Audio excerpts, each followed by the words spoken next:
ముందుగా మన తండ్రి అయిన దేవునికి ప్రభువైన యేసుక్రీస్తు ద్వారా వేవేల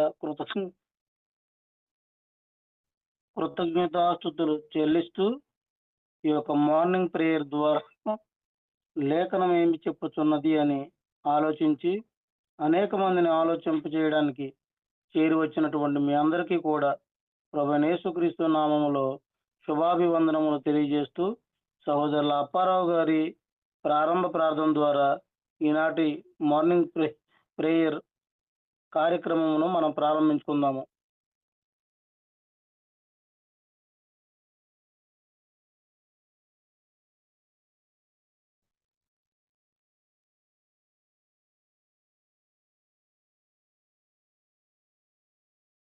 అప్పారావు అనే మీ వాయిస్ వినిపించట్లేదు.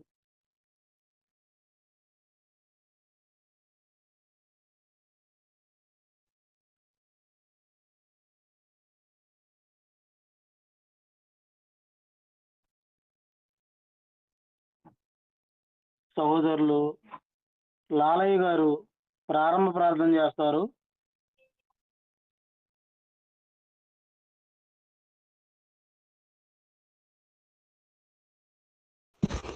వందనాలయ్య. క్రీస్తునామంలో కూడి వచ్చిన సహోదరులందరికీ కూడా వందనాలు. ఈ ఉదయకాల సమయంలో తండ్రి అయిన దేవుని ప్రార్థించుకుందాం. మిక్కిలి దయామయుడ, పరిశుద్ధుడ,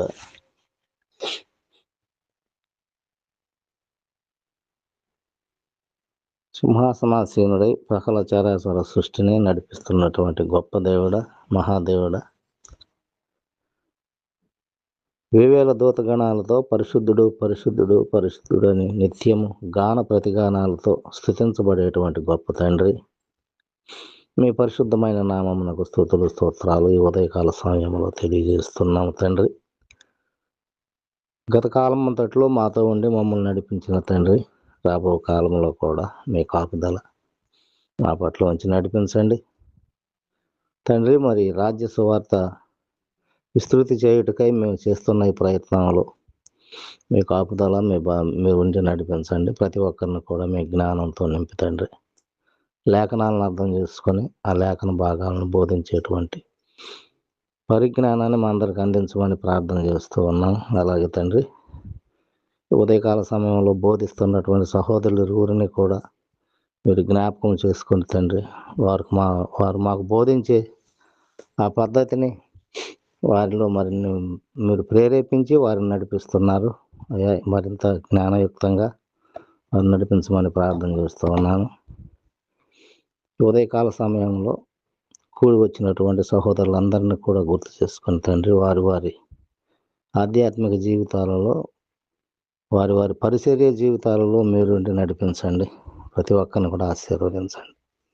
ఈ మనవులన్నీ యేసుక్రీస్తు నామములో మీ సన్నిధిని సమర్పించుకొనుచున్నాము మా ప్రియ పరలోకపు తండ్రి. ఆమేన్. వందనాలు నాన్న.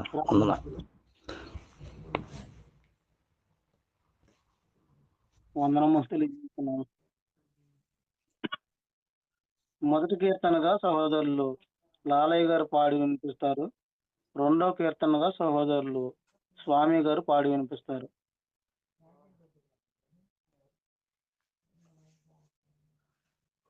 క్రీస్తునామంలో వందనాలండి. పాట పాడమన్నారు. పాత పాట ఒకటి పాడదామని ఆశపడుతూ ఉన్నాను.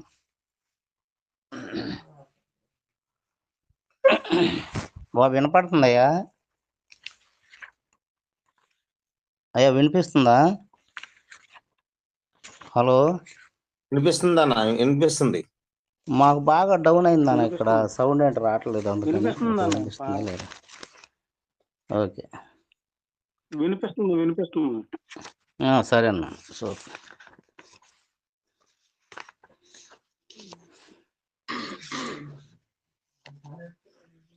ఓ మానవుండా నీ గతి ఏమౌనో తెలియునా, ఏమేమి చేయుచుంటివో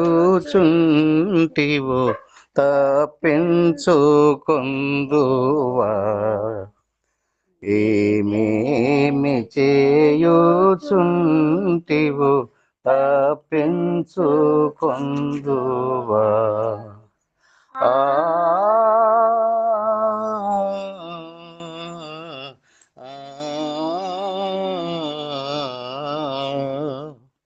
ఆహాంత్య తీర్పునందున యేసు నిరక్షకుడే మహాభయంకరంబగు సింహంబువానుండు.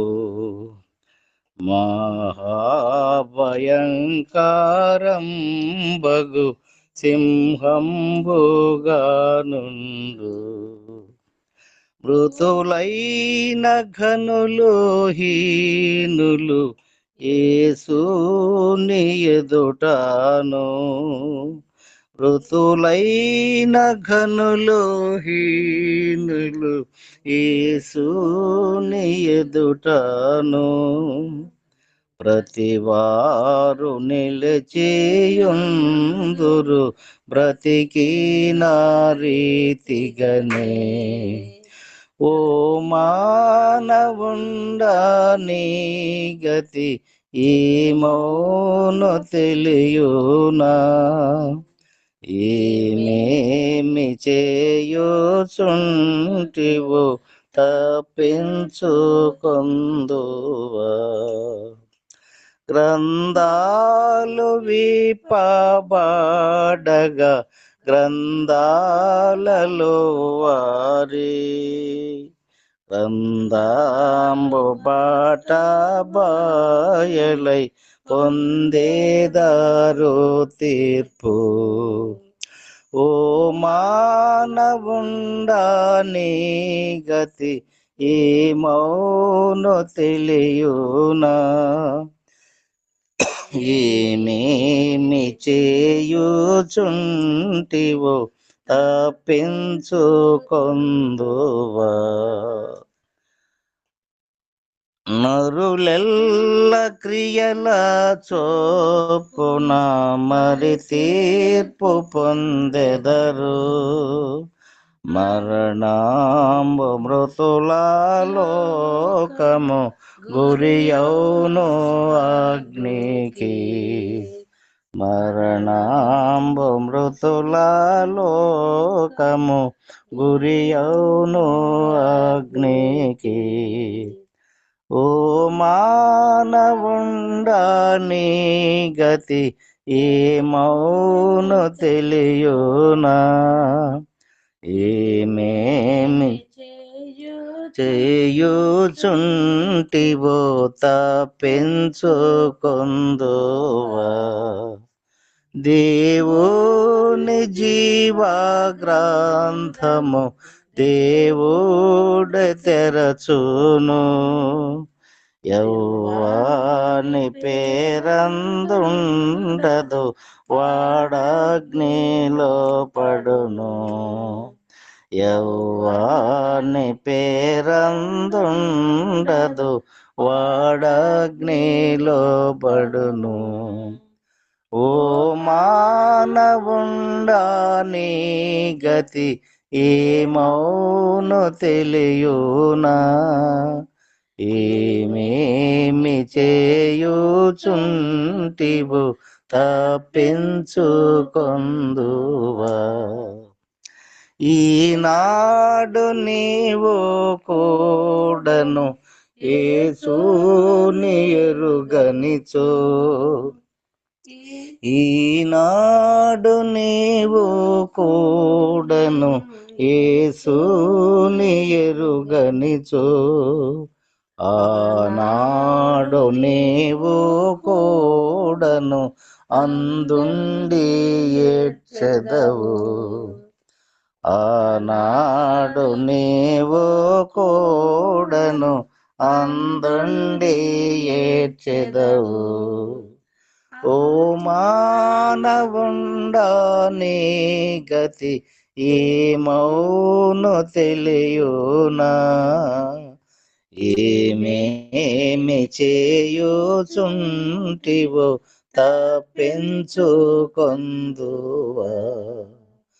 ఏమేమి చేయుచుంటివో తప్పించుకొందువా. వందనాలండి. తండ్రి అయిన దేవునికి కృతజ్ఞతాస్తుతులు కూడి వచ్చిన మీ అందరికీ యేసు ప్రభు నామంలో మీ అందరికి వందాలండి. రెండో పాటగా పాడుతున్నాను. రేయి పగలు నీ పద సేవ అనే పాట పాడి దేవునికి మహిమగా అందరం పాడదాం. రేయి పగలు నీ పద సేవే జీవదాయక చేయుట మేలు. సాటి లేని దేవుడ నీవే నాది కోట కొండయు నీవే. సాటి లేని దేవుడ నీవే నాది కోట కొండయు నీవే. పరమపురిలో వరద నిరతం దూతగణములు స్తుతులను సల్పి. పరమపురిలో వరద నిరతం దూతగణములు స్తుతులను సల్పి. శుద్ధుడు పరిశుద్ధుడనుచు పూజునొందే దేవుడ నీవే. శుద్ధుడు పరిశుద్ధుడనుచు పూజునొందే దేవుడ నీవే. రేయి పగలు నీ పద సేవే జీవదాయక చేయుట మేలు. సాటి లేని దేవుడ నీవే నాది కోట కొండయు నీవే. సాటి లేని దేవుడ నీవే నాది కోట కొండయు నీవే. జిగటమనే మానవులంతా పరమ కుమ్మరి ప్రభుడవు నీవే. జిగటమనే మానవులంతా పరమ కుమ్మరి ప్రభుడవు నీవే. సృష్టికర్తను మరచి జనులు సృష్టినే పూజింపతగునా. సృష్టికర్తను మరచి జనులు సృష్టినే పూజింపతగునా. రేయి పగలు నీ పద సేవే జీవదాయక చేయుట మేలు.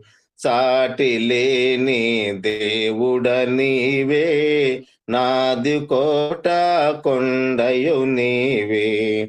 సాటి లేని దేవుడ నీవే నాది కోట కొండయు నీవే. పెంట కూపల నుండి దీనుల పైకి లేపు ప్రభుడవు నీవే. పెంట కూపల నుండి దీనుల పైకి లేపు ప్రభుడవు నీవే. గర్వమనసి గద్దులు దింపి ఘనులనైనా మేపవు గడ్డి. గర్వమనసి గద్దులు దింపి ఘనులనైనా మేపవు గడ్డి. రేయి పగలు నీ పద సేవే జీవదాయక చేయుట మేలు. సాటి లేని దేవుడ నీవే నాది కోట కొండయు నీవే. సాటి లేని దేవుడ నీవే నాది కోట కొండయు నీవే. నరులు నమ్ముట కంటే నిజముగా నీదు శరణం చరణము దేవా. నరులు నమ్ముట కంటే నిజముగా నీదు శరణం చరణము దేవా. రాజులను ధర నమ్ముట కంటే రాజు రాజవు నాకాశ్రయము. రాజులను ధర నమ్ముట కంటే రాజు రాజవు నాకాశ్రయము. రేయి పగలు నీ పద సేవే జీవదాయక చేయుట మేలు. సాటి లేని దేవుడ నీవే, నాదు కోట కొండయు నీవే. సాటి లేని దేవుడ నీవే, నాదు కోట కొండయు నీవే. అగ్నివాసనంటకుండా అబద్నిగోలత నుండిన దేవా. అగ్నివాసనంటకుండా అబద్నిగోలత నుండిన దేవా. దానియేలను సింహపు బోనులో ఆదుకున్న నాదుడ నీవే. దానియేలను సింహపు బోనులో ఆదుకున్న నాదుడ నీవే. రేయు పగలు నీ పద సేవే జీవదాయక చేయుట మేలు. సాటి లేని దేవుడ నీవే, నాదు కోట కొండయు నీవే. సాటి లేని దేవుడ నీవే, నాదు కోట కొండయు నీవే. పరమ గురుడవు ప్రభులకు ప్రభుడవు, పరము చేర్చే పదము నీవే.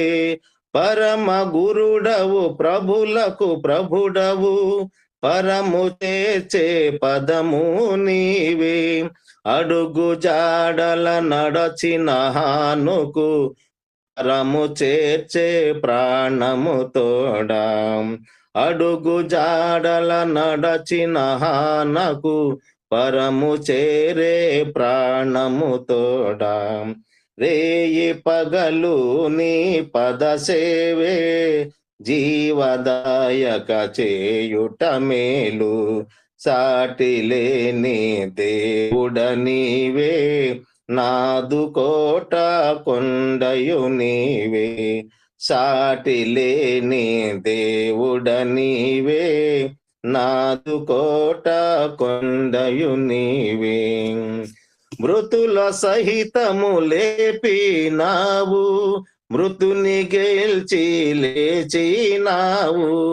మృతుల సహితము లేపినావు, మృతుని గెల్చి లేచినావు. మృతులెల్లా లేపేవాడవు, మృత్యువును మృతి చేసితి నీవు.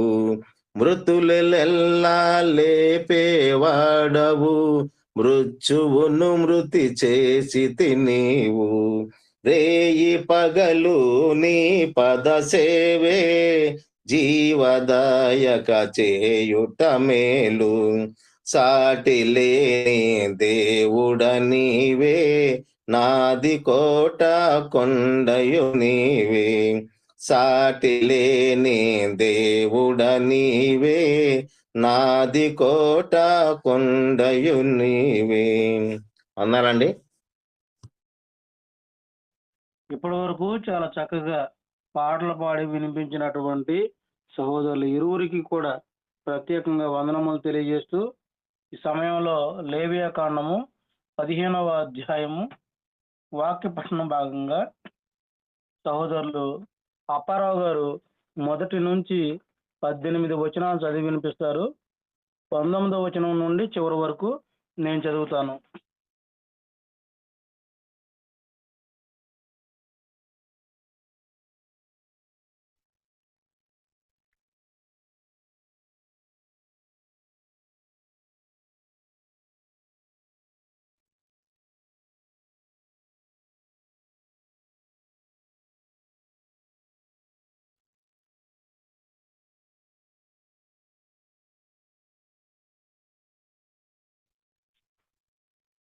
హలో అన్నయ్య, మీ వాయిస్ వినిపించట్లేదు.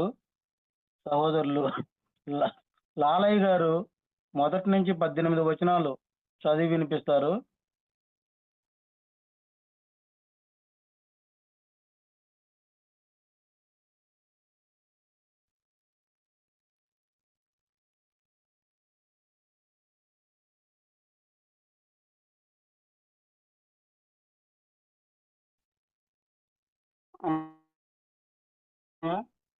హ్యాండ్ రైజ్ చేశారు.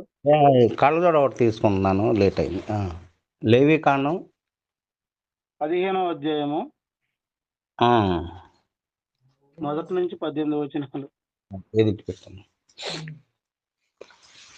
లేవి కాండం 15వ అధ్యాయము 1 నుంచి 18 వచనాల వరకు చదువుకున్నాం. మరియు యెహోవా మోషే అహరోనులకు ఇలాగ సెలవిచ్చు, మీరు ఇశ్రాయేలీయులతో ఇట్లనుడి, ఒకని దేహమందు స్రావమున్న ఎడల ఆ స్రావము వలన వాడు అపవిత్రుడగును. వాని స్రావము కారినను కారకపోయినను ఆ దేహ స్థితిని బట్టి వాడు అపవిత్రుడగును. ఆ స్రావము గలవాడు పండుకొను ప్రతి పరుపు అపవిత్రము, వాడు కూర్చుండు ప్రతి వస్తువు అపవిత్రము. వాని పరుపును ముట్టువాడు తన బట్టలు ఉతుకుకొని నీళ్లతో స్నానం చేసి సాయంకాలం వరకు అపవిత్రుడయ్యుండును. అటివాడు దేని మీద కూర్చుండునో దాని మీద కూర్చుండువాడు తన బట్టలు ఉతుకుకొని నీళ్లతో స్నానం చేసి సాయంకాలం వరకు అపవిత్రుడయ్యుండును. స్రావము గలవారి దేహమును ముట్టువాడు తన బట్టలు ఉతుకుకొని నీళ్లతో స్నానం చేసి సాయంకాలం వరకు అపవిత్రుడయ్యుండును. స్రావము గలవాడు పవిత్రుని మీద ఉమ్మివేసిన ఎడల వాడు తన బట్టలు ఉతుకుకొని నీళ్లతో స్నానం చేసి సాయంకాలం వరకు అపవిత్రుడయ్యుండును. స్రావము గలవాడు కూర్చుండు ప్రతి పల్లము అపవిత్రము. వాని కింద నుండిన ఏ వస్తువునైనను ముట్టువాడు సాయంకాలం వరకు అపవిత్రుడయ్యుండును. వాటిని మోయివాడు తన బట్టలు ఉతుకుకొని నీళ్లతో స్నానం చేసి సాయంకాలం వరకు అపవిత్రుడయ్యుండును. స్రావము కలవాడు నీళ్లతో చేతులు కడుగుకొనకయే ఎవని ముట్టుకొనునో వాడు తమ బట్టలు ఉతుకుకొని స్నానం చేసి సాయంకాలం వరకు అపవిత్రుడయ్యుండును. స్రావము గలవాడు ముట్టుకొనిన మంటి పాత్రను పగలగొట్టవలెను. ప్రతి చెక్క పాత్రను నీళ్లతో కడుగవలెను. స్రావము గలవాడు తన స్రావము నుండి పవిత్రత పొందినప్పుడు తన పవిత్రత విషయమై 7 దినములు లెక్కించుకొని తన బట్టలు ఉతుకుకొని పారు నీటిలో వడలు కడుగుకొని పవిత్రుడగును. 8వ నాడు 2 తెల్ల గువ్వలనైనను 2 పావురపు పిల్లలనైనను తీసుకొని ప్రత్యక్షపు గుడారము యొక్క ద్వారమునొద్దకు వచ్చి యెహోవా సన్నిధిని వాటిని యాజకునికి అప్పగింపవలెను. యాజకుడు వాటిలో ఒకదానిని పాప పరిహారార్థ బలిగాను ఒకదానిని దహన బలిగాను అర్పించవలెను. అట్లు యాజకుడు వాని స్రావము విషయములో యెహోవా సన్నిధిని వాని నిమిత్తము ప్రాయశ్చిత్తము చేయవలెను. ఒకనికి వీర్యస్ఖలనమైన ఎడల వాడు సర్వాంగ స్నానము చేసుకొని సాయంకాలం వరకు అపవిత్రుడయ్యుండును. ఏ బట్ట మీదను ఏ తోలు మీదను వీర్యస్ఖలనమగునో ఆ బట్టయు ఆ తోలును నీళ్లలో ఉదకబడి సాయంకాలం వరకు అపవిత్రతయ్యుండును. వీర్యస్ఖలనమగునట్లు స్త్రీ పురుషులు శయనించిన ఎడల వారిద్దరూ నీళ్లతో స్నానము చేసి సాయంకాలం వరకు అపవిత్రులయ్యుందురు. వందనాలండి.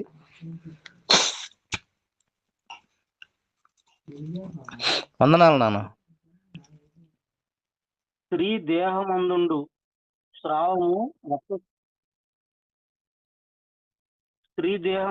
స్రావము రక్తస్రావమైన ఎడల ఆమె 7 దినములు కడగా ఉండవలెను. ఆమెను ముట్టువారందరూ సాయంకాలం వరకు అపవిత్రులగుదురు. ఆమె కడగా ఉన్నప్పుడు ఆమె దేని మీద పండుకొనునో అది అపవిత్రమగును. ఆమె దేని మీద కూర్చుండునో అది అపవిత్రమగును.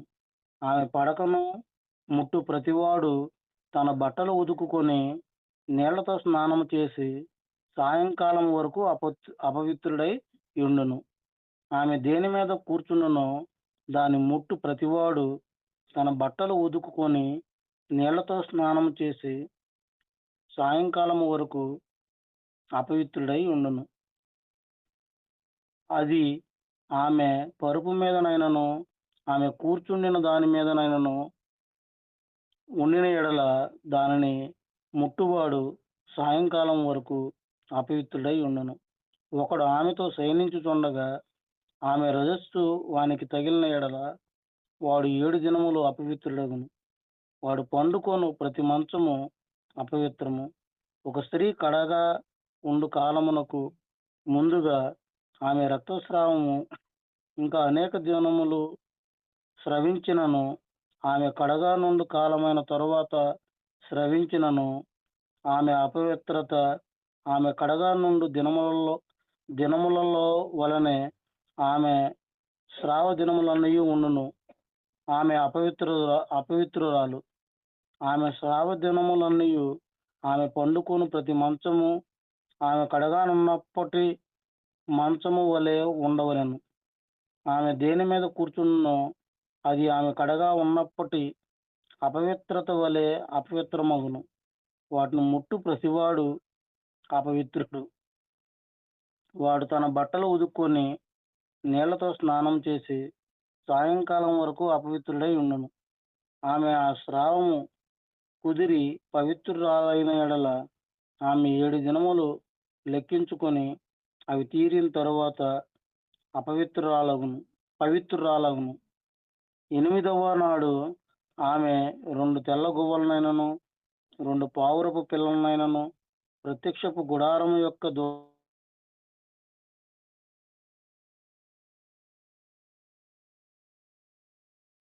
పాప పరిహారార్థ బలిగాను ఒకదానిని దహన బలిగాను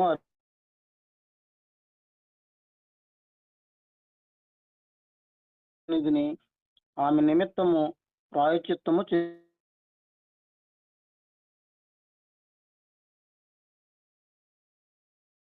పరుచున్నప్పుడు వారు తమ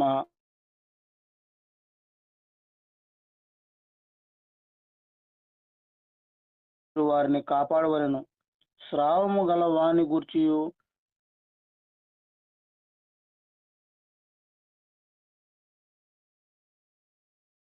బలహీనురాలిని గూర్చియు స్రావము గల స్త్రీ పురుషులను గూర్చియు అపవిత్రురాలతో శయనించు వాని గూర్చియు విధింపబడినది ఇదే. ఇప్పటి వరకు చాలా చక్కగా చదివి వినిపించినటువంటి సహోదరులు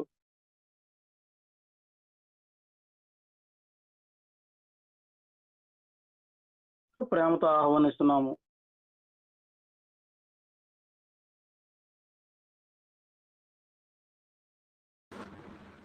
చేరి వచ్చిన సహోదరులందరికీ కూడా మన ప్రభువును రక్షకుడునైన యేసుక్రీస్తు నామమున వందనాలు తెలియజేస్తూ ఉన్నాను. లేవికాండము 15వ అధ్యాయాన్ని ఈరోజు మనము పరిశీలన చేద్దాం. ఈ యొక్క లేవికాండము 15వ అధ్యాయంలో పురుషులు మరియు స్త్రీలలో శారీరక స్రావాలు సంబంధించిన ఆచార స్వస్థతకు సంబంధించిన చట్టాలు వివరిస్తుంది. పురుషులలో వీర్యము, స్త్రీలలో ఋతుస్రవము మరియు ఇతర అసాధారణ ప్రవాహాలు వంటి సమస్యలను తెలియజేస్తుంది. అంటే ఈ స్త్రీ పురుషుల శరీరాల్లో ఈ యొక్క స్రవాలకు ఆ వ్యక్తిని తాత్కాలికంగా అపవిత్రం చేస్తాయి. ఈ అపవిత్రత పొందిన వ్యక్తి ఒంటరితనము మరియు శుద్ధీకరణ ఆచారాలను అనగా స్నానము, బట్టలు ఉతుకుకోవడము చాలా అవసరం. ఈ అపవిత్రత పాపము కాకపోయినా అపవిత్రత దేవుని సన్నిధిలోకి ప్రవేశించకుండా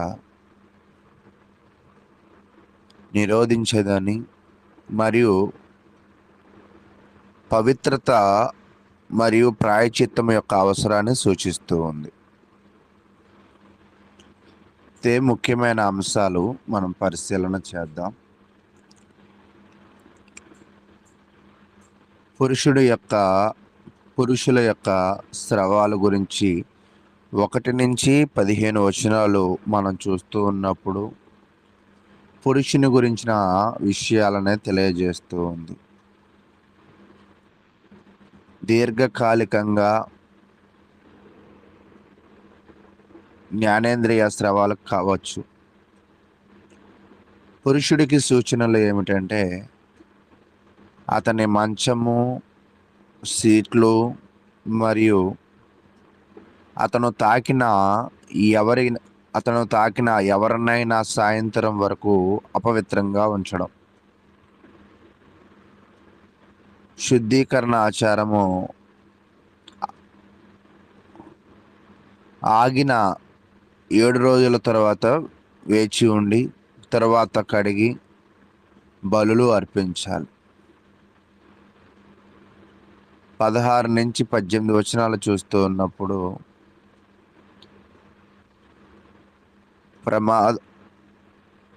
ప్రమాదవశాత్తు కానీ ఉద్రేకపూర్వకంగా కానీ అతని యొక్క శరీర ద్రవాలు కారినప్పుడు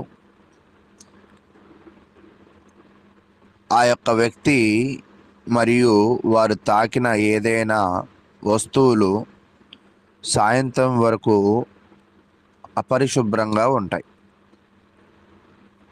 కాబట్టి 1 నుంచి 18 వచనాల దాకా పురుషుడు అతని నుంచి వస్తున్న ద్రవాల గురించి, వాళ్ళు అపవిత్రులు అవుతారు.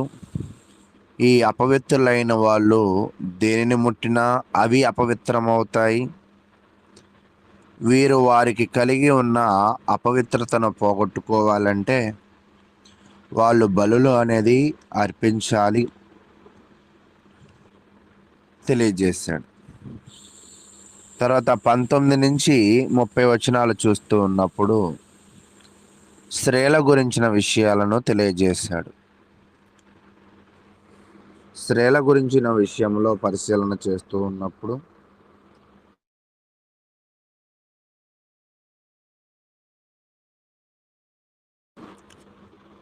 స్త్రీ ఋతుస్రవము 19 నుంచి 24 వచనాలు.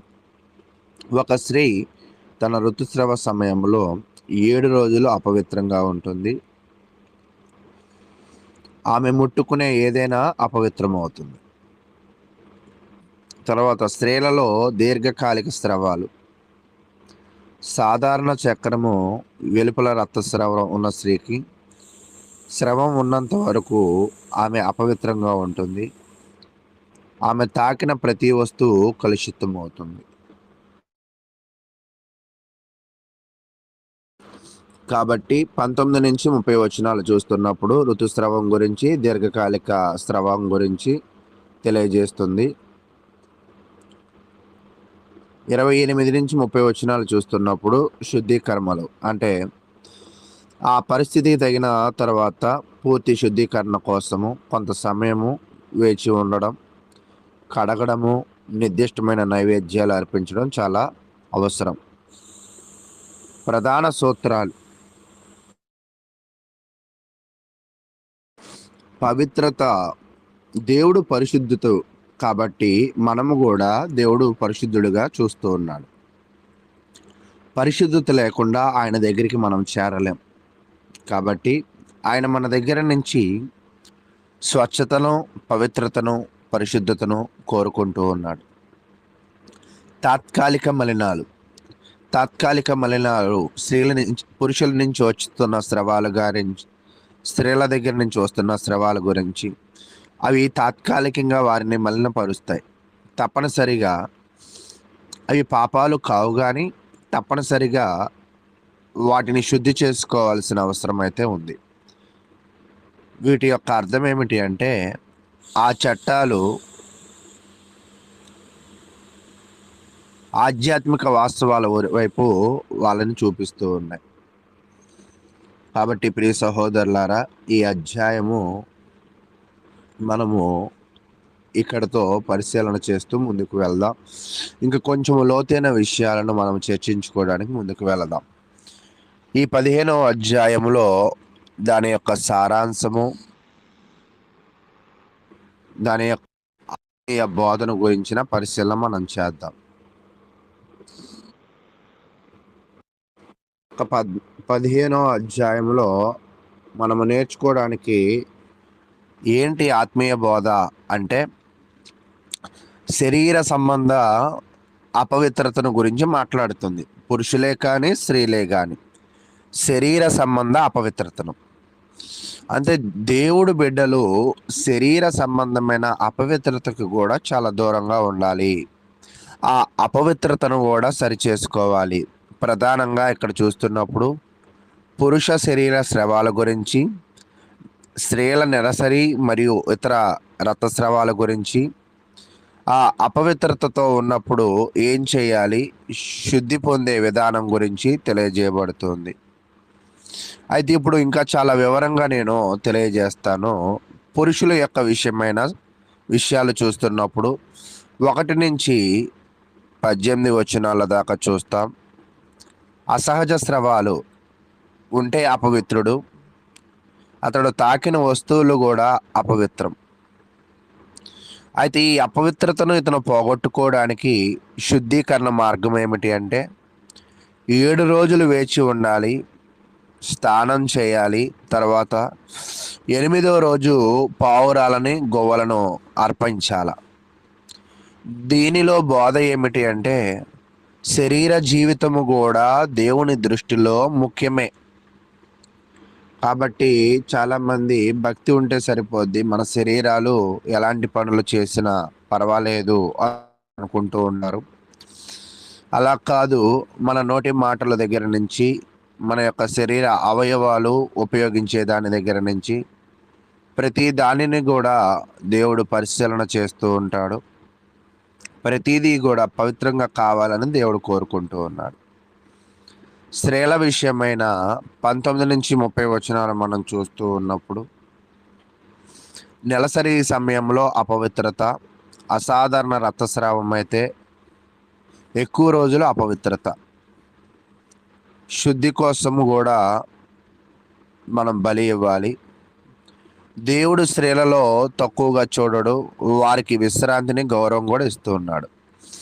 అంటే దేవుడు దృష్టిలో పురుషులు స్త్రీలను దేవుడు ఒకలాగే చూస్తూ ఉన్నాడు. ఒకరు తక్కువ ఒకరు ఎక్కువ అనేది కాదు. కానీ అయితే నియమాలు ముఖ్య ఉద్దేశం ఏమిటి అంటే పరిశుభ్రత. దేవుడు ఎందుకు ఈ నియమాలు పెట్టాడు అంటే, ఈ వస్తున్న ఈ స్రవాల వల్ల అప్పుడు అంత శానిటైజర్ సిస్టమ్ కానీ, అంత శరీర శుభ్రతకు కావాల్సిన వస్తువులు కానీ అప్పట్లో లేవు. కాబట్టి ఆయన ప్రతి ఒక్కరు పరిశుభ్రత కలిగి ఉండాలి అని కోరుకున్నాడు. ఎందుకంటే పరిశుభ్రత లేకపోతే అనారోగ్యాల పాలవుతాం కాబట్టి. అయితే ఇది సహజ ఆరోగ్యం కొరకు కూడా దేవుడు ఇది తెలియజేశాడు. కాబట్టి ప్రియ సహోదరులారా, మన జీవితంలో బయట శుభ్రము అవసరమే, లోపల పరిశుద్ధత కూడా అవసరమే అని ఇశ్రాయేలు ప్రజలకైతే తెలియజేశాడు. కానీ ఇశ్రాయేలు ప్రజలు ఏం చేశారంటే, ఎక్కువగా బయట శుభ్రత మీద మాత్రమే దృష్టి పెట్టారు. ఇక్కడ మనం పరిశీలన చేస్తున్నప్పుడు మత్తయి సువార్తలో మనకు అర్థమవుతుంది అన్నమాట. కాబట్టి కానీ దేవుడు మాత్రము బయట లోపల రెండిటి పరిశుద్ధతను కూడా కోరుకున్నాడు, రెండిటి అపవిత్రతను కూడా కోరుకున్నాడు.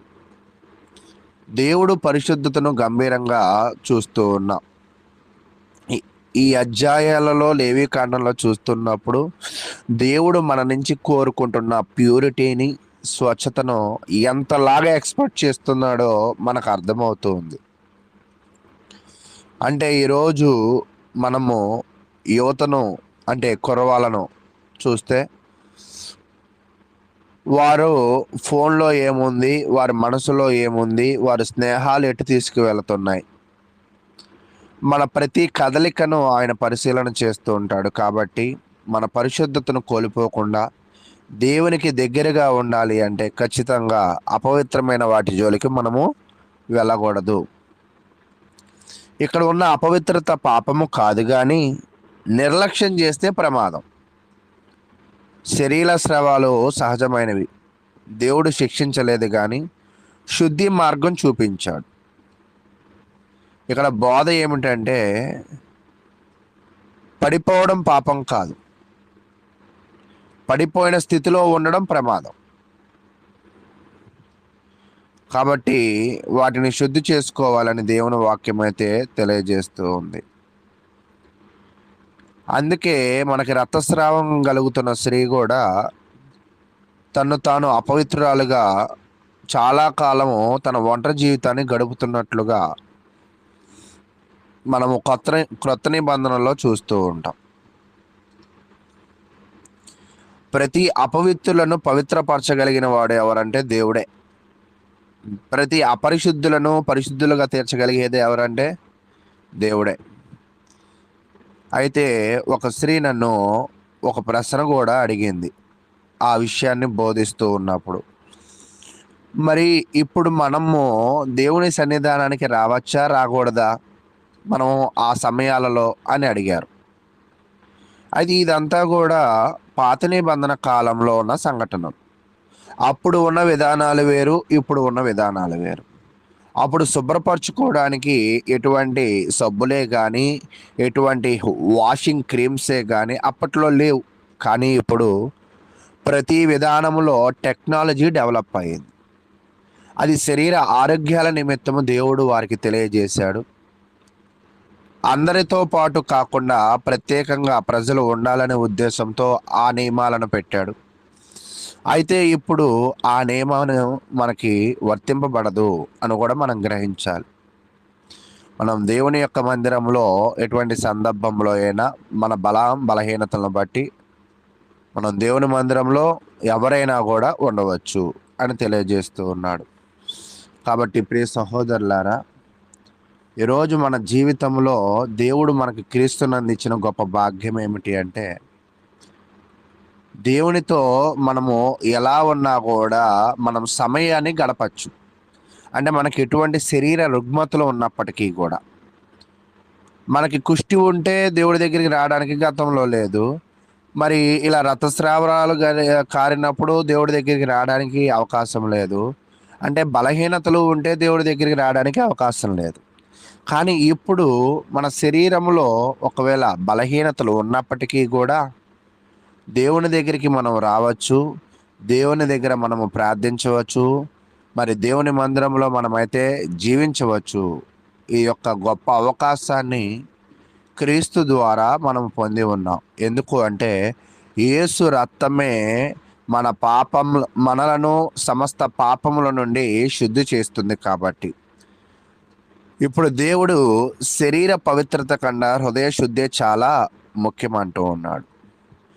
కాబట్టి ఈరోజు క్రైస్తవులైన వారు ఖచ్చితంగా హృదయ శుద్ధి మీద వాళ్ళ ప్రాధాన్యతను పెట్టాలి. కానీ ఈరోజు క్రైస్తవులు కూడా శరీర శుద్ధి మీద, శరీర అలంకరణ మీద ఎక్కువ దృష్టి పెడుతూ ఉన్నారు. అందుకే అది అర్థం కావడానికి యేసుక్రీస్తు ప్రభువారు కూడా ఆయన బోధలో ఏం తెలియజేశాడంటే హృదయ శుద్ధి గలవారు ధన్యులు, వారు దేవునిని చూచెదరు అని చెప్పారు. ఈరోజు శరీర శుద్ధి ఇశ్రాయేలు ప్రజలు పాటించారు. అయితే ఈరోజు మనం హృదయ శుద్ధి పాటించగలిగినట్లయితే దేవునిని చూసే అవకాశం మనకి లభిస్తుంది. కాబట్టి దేవుడు పరిశుద్ధుడు, అతడు ఏ పాపము లేనివాడు, అతను సంపూర్ణత శుద్ధి కలిగిన వాడు. కాబట్టి దేవుని బిడ్డలమైన మనందరము కూడా అలా ఉండాలని కోరుకుంటూ ఉన్నాడు.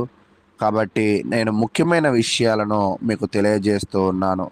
కాబట్టి ప్రియులారా, శరీర శుద్ధి అవసరం లేదని కాదు, కానీ దానికన్నా ప్రధానమైనది అంటే హృదయ శుద్ధి చాలా అవసరమైనది.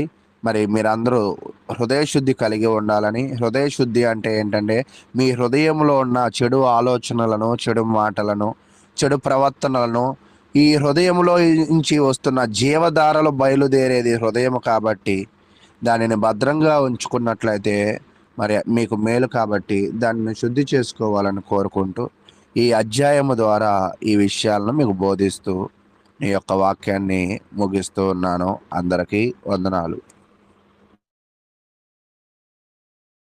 ఇప్పటి వరకు చాలా చక్కగా ఈ యొక్క అధ్యాయం అంతటిని కూడా వివరించినటువంటి సహోదరులు అనిల్ గారికి వందనములు తెలియజేస్తూ, ఇప్పటి వరకు జరిగినటువంటి కార్యక్రమం అంతటి విషయమై, అలాగే తదుపరి ఈరోజు దేవకరణ గారు రావట్లేదండి, జర్నీలో ఉన్నారు.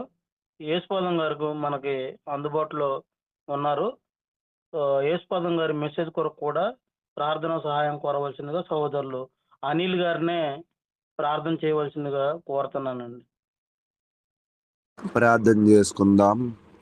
మహోన్నతుడా, మహాగణుడా, పరిశుద్ధుడా, పరమ తండ్రి, మాకు ఎంతో గొప్ప ధన్యతను మీరు ఇచ్చారు.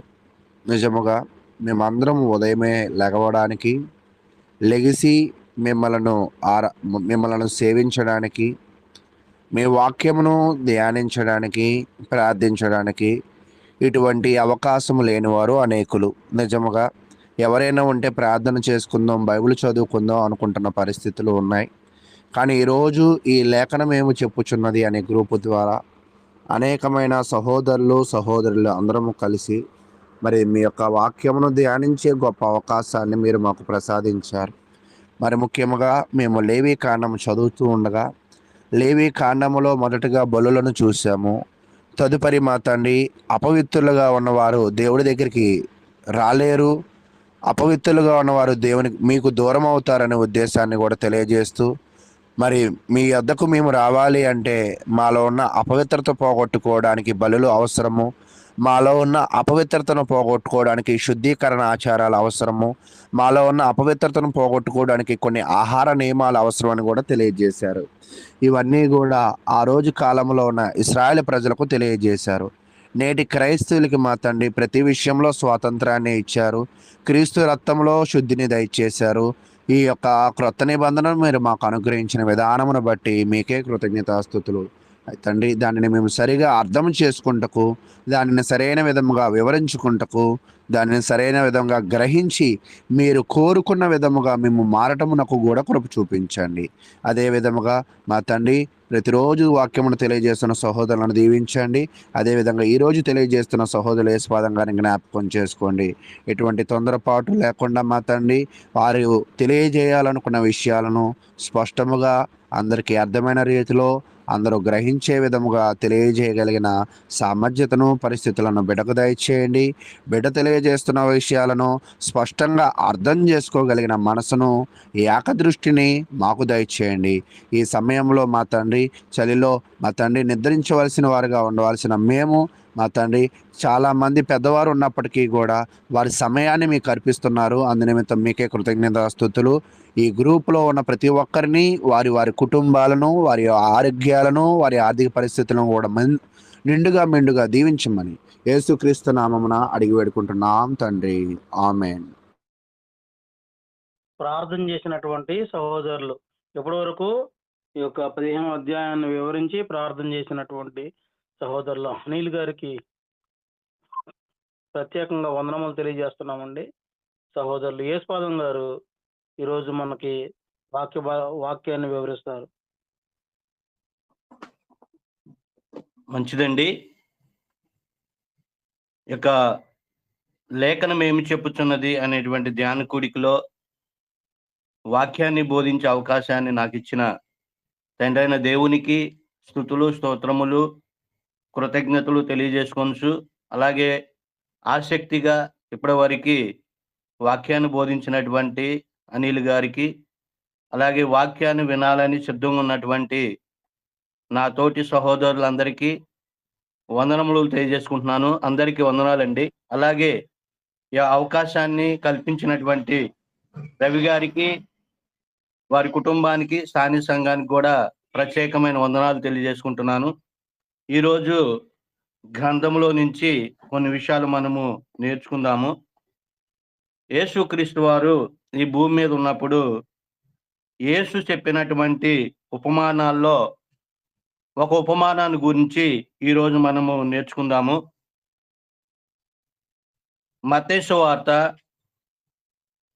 9వ అధ్యాయము 14 నుంచి 17 వచనాల్లో ఉన్నటువంటి సమాచారాన్ని చదువుకొని మనము యేసు ఉపమానాన్ని ఎవరికి బోధించాడు, ఎలా బోధించాడు, ఎప్పుడు బోధించాడు, అలాగే యొక్క ఉపమాన రీతిగా ఉన్నటువంటి ఆ ఉపమానంలో ఉన్నటువంటి భావాలేంటి, ఆ గొప్ప మర్మాలేంటి అనేది మనం ఈరోజు నేర్చుకుందాము.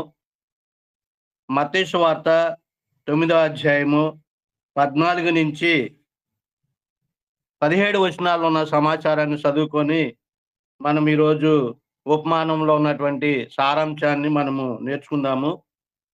అప్పుడు యోహాను శిష్యులు ఆయన వద్దకు వచ్చి, పరిసయ్యులను మేమును తరచుగా ఉపవాసము చేయుచున్నాము గాని నీ శిష్యులను ఉపవాసము చేయరు, దీనికి హేతు ఏమని ఆయనను అడుగగా, యేసు, పెండ్లి కుమారుడు తనతో కూడా నుండ కాలమున పెండ్లి ఇంటి వారు దుఃఖపడగలరా? పెండ్లి కుమారుడు వారి యొద్ద నుండి కొనిపోబడి దినములు వచ్చినప్పుడు అప్పుడు వారు ఉపవాసము చేతురు. ఎవడును పాత బట్టకు క్రొత్త బట్ట మాసిక వేయడు, వేసిన ఎడల ఆ మాసిక బట్టను వెలితే పరుచును, చినుగు మరి ఎక్కువగును. మరియు పాత తిత్తులలో క్రొత్త ద్రాక్షారసము పోయేరు, పోసిన ఎడల తిత్తులు పిగిలి ద్రాక్షారసము కారిపోవును, తిత్తులు పిగులును. అయితే కొత్త ద్రాక్షారసము కొత్త తిత్తుల్లో పోయిదురు, అప్పుడు రెండును చెడిపోక ఉండునని చెప్పాను. ఈ యొక్క యేసుక్రీస్తు వారు చెప్పినటువంటి ఉపమానంలో ఉన్నటువంటి సారాంశంలో ఉన్నటువంటి అంశం ఏంటి అనేటువంటి విషయాన్ని మనం చూసుకున్నట్లయితే, ఈ యొక్క ఉపమాన భావాన్ని గురించి మత్తయ్య రాశాడు, మార్కు రాశాడు, లూకా కూడా చూడవచ్చు. మనం మార్కు సువార్త 2వ అధ్యాయము 18, 22 వచనాల్లో కూడా ఈ సమాచారం మనం చూడగలము. లూకా సువార్త 5వ అధ్యాయము 33 నుంచి 37 వచనాల్లో ఉన్నటువంటి అక్కడ కూడా వ్రాయబడింది. ఈ యొక్క 3 సువార్తల్లో మనం ఈ యొక్క ఉపమానం ఉన్నట్టుగా మనం చూడగలం. ముగ్గురు దాఖలు చేశారు.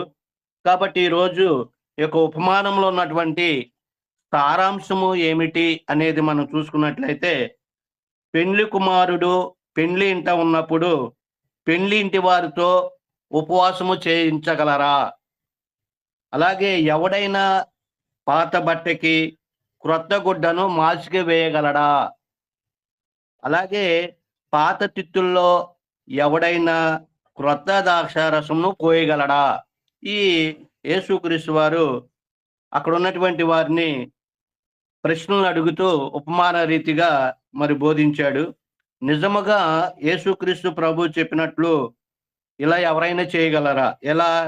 పెండ్లి కుమారుడు పెండ్లి ఇంట ఉన్నప్పుడు పెండ్లి ఇంటి వారితో ఎవరైనా ఉపవాసం చేయించగలరా? చేయించలేరు. అలాగే ఎవడైనా పాత బట్టకి క్రొత్త గుడ్డను మాసిక వేయగలడా? వేయలేడు. పాత తిత్తుల్లో ఎవడైనా కొత్త ద్రాక్షారసాన్ని పోయగలడా? పోయలేడు. కాబట్టి వాస్తవంగా యేసుక్రీస్తు వారు చెప్పింది ఏంటంటే, పెండ్లి కుమారుని గురించో పెండ్లి ఇంటి వారిని గురించో కాదండి. అలాగే పాత బట్టలు మరి కొత్త మాసిక వేయటం అనేది బట్టల గురించి చెప్పలేదండి. అలాగే పాత తిత్తులు క్రొత్త ద్రాక్షారసము వీటి గురించి యేసుక్రీస్తు వారు చెప్పలేదు. కానీ యేసుక్రీస్తు ప్రభు వారి యొక్క ముఖ్య ఉద్దేశం ఏంటంటే, ఈ ఉపమాన రీతిగా ఎందుకు బోధించాలనుకున్నాడంటే, భౌతిక సంబంధమైన వీటిని వస్తువులని ఉదాహరణగా తీసుకొని ఒక ఆత్మీయ సంబంధమైనటువంటి క్రొత్త సంగతులు వాళ్ళకి బోధించాలని ఆ యొక్క వస్తువుల్ని ఉదాహరణగా తీసుకొని ఉపమాన రీతిగా బోధిస్తున్నట్టుగా మనం చూడగలం.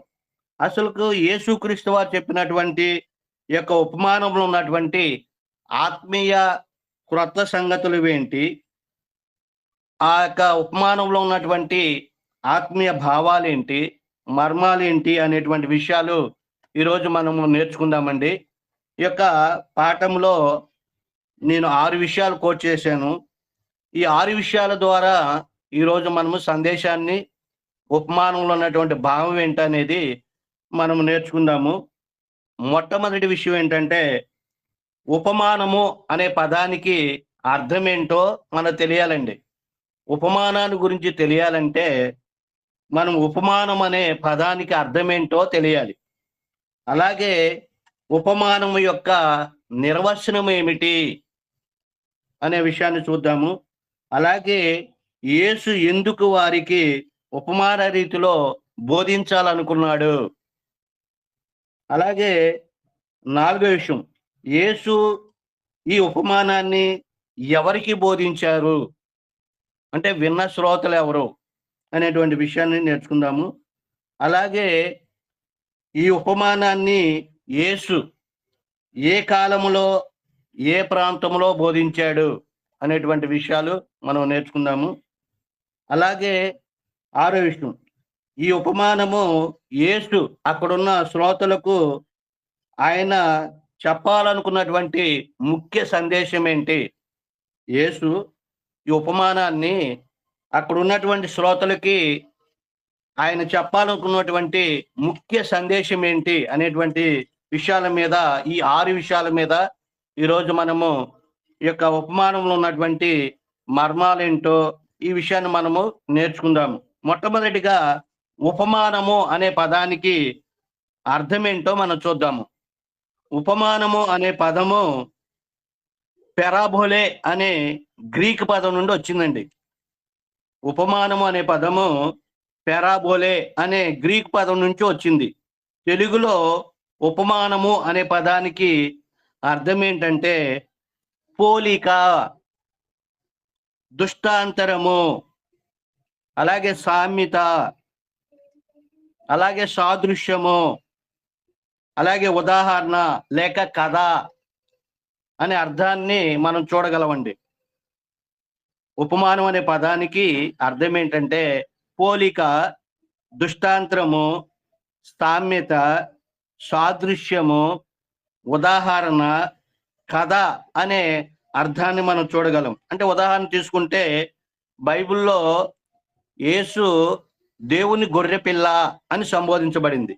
యేసుక్రీస్తు వారు వాస్తవంగా దేవుని గొర్రెపిల్ల కాదు. ఎందుకంటే ఆ గొర్రె యొక్క స్వభావాన్ని, ఆ గొర్రె ఎంత సాధువైందో, ఎలాంటి మృదువైందో, ఎవరికి హాని చేయదు కాబట్టి అలాంటి గుణ లక్షణాలని తీసుకొని గొర్రె అని యేసుక్రీస్తు వారిని పిలిచారనమాట. అంటే అలాంటి స్వభావం కలిగినటువంటి ఆయన అని సంబోధించడానికి యేసు గొర్రె పిల్ల అని సంబోధించబడింది గ్రంథంలో.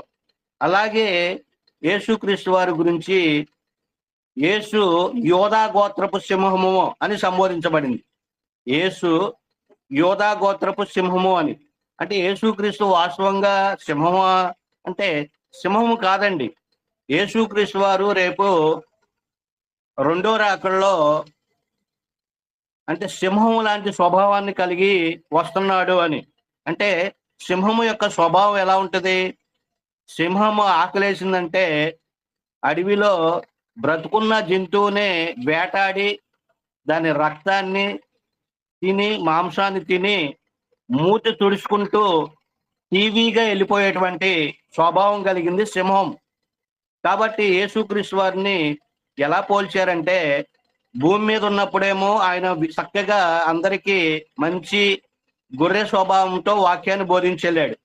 తర్వాత యేసుక్రీస్తు వారు 2వ రాకడ వచ్చినప్పుడు ఎవరైతే యేసుక్రీస్తు బోధలు వినకుండా, ఆయన నిబంధనని, చట్టాన్ని పాటించకుండా వాళ్ళు ఇష్టం వచ్చినట్లు జీవిస్తున్నారో, మరి యేసుక్రీస్తు వారు 2వ రాకడ వచ్చినప్పుడు ఆయన సింహము లాంటి స్వభావంతో వస్తాడండి. అంటే ఎవరైతే దేవుని ఎరగకుండా ఉండాలో వారిని చీల్చి చెండాడేస్తాడు అనేటువంటి భావాన్ని చూపించడానికి అలా గొర్రె, సింహం అనే పదాలు వాడబడ్డాయి.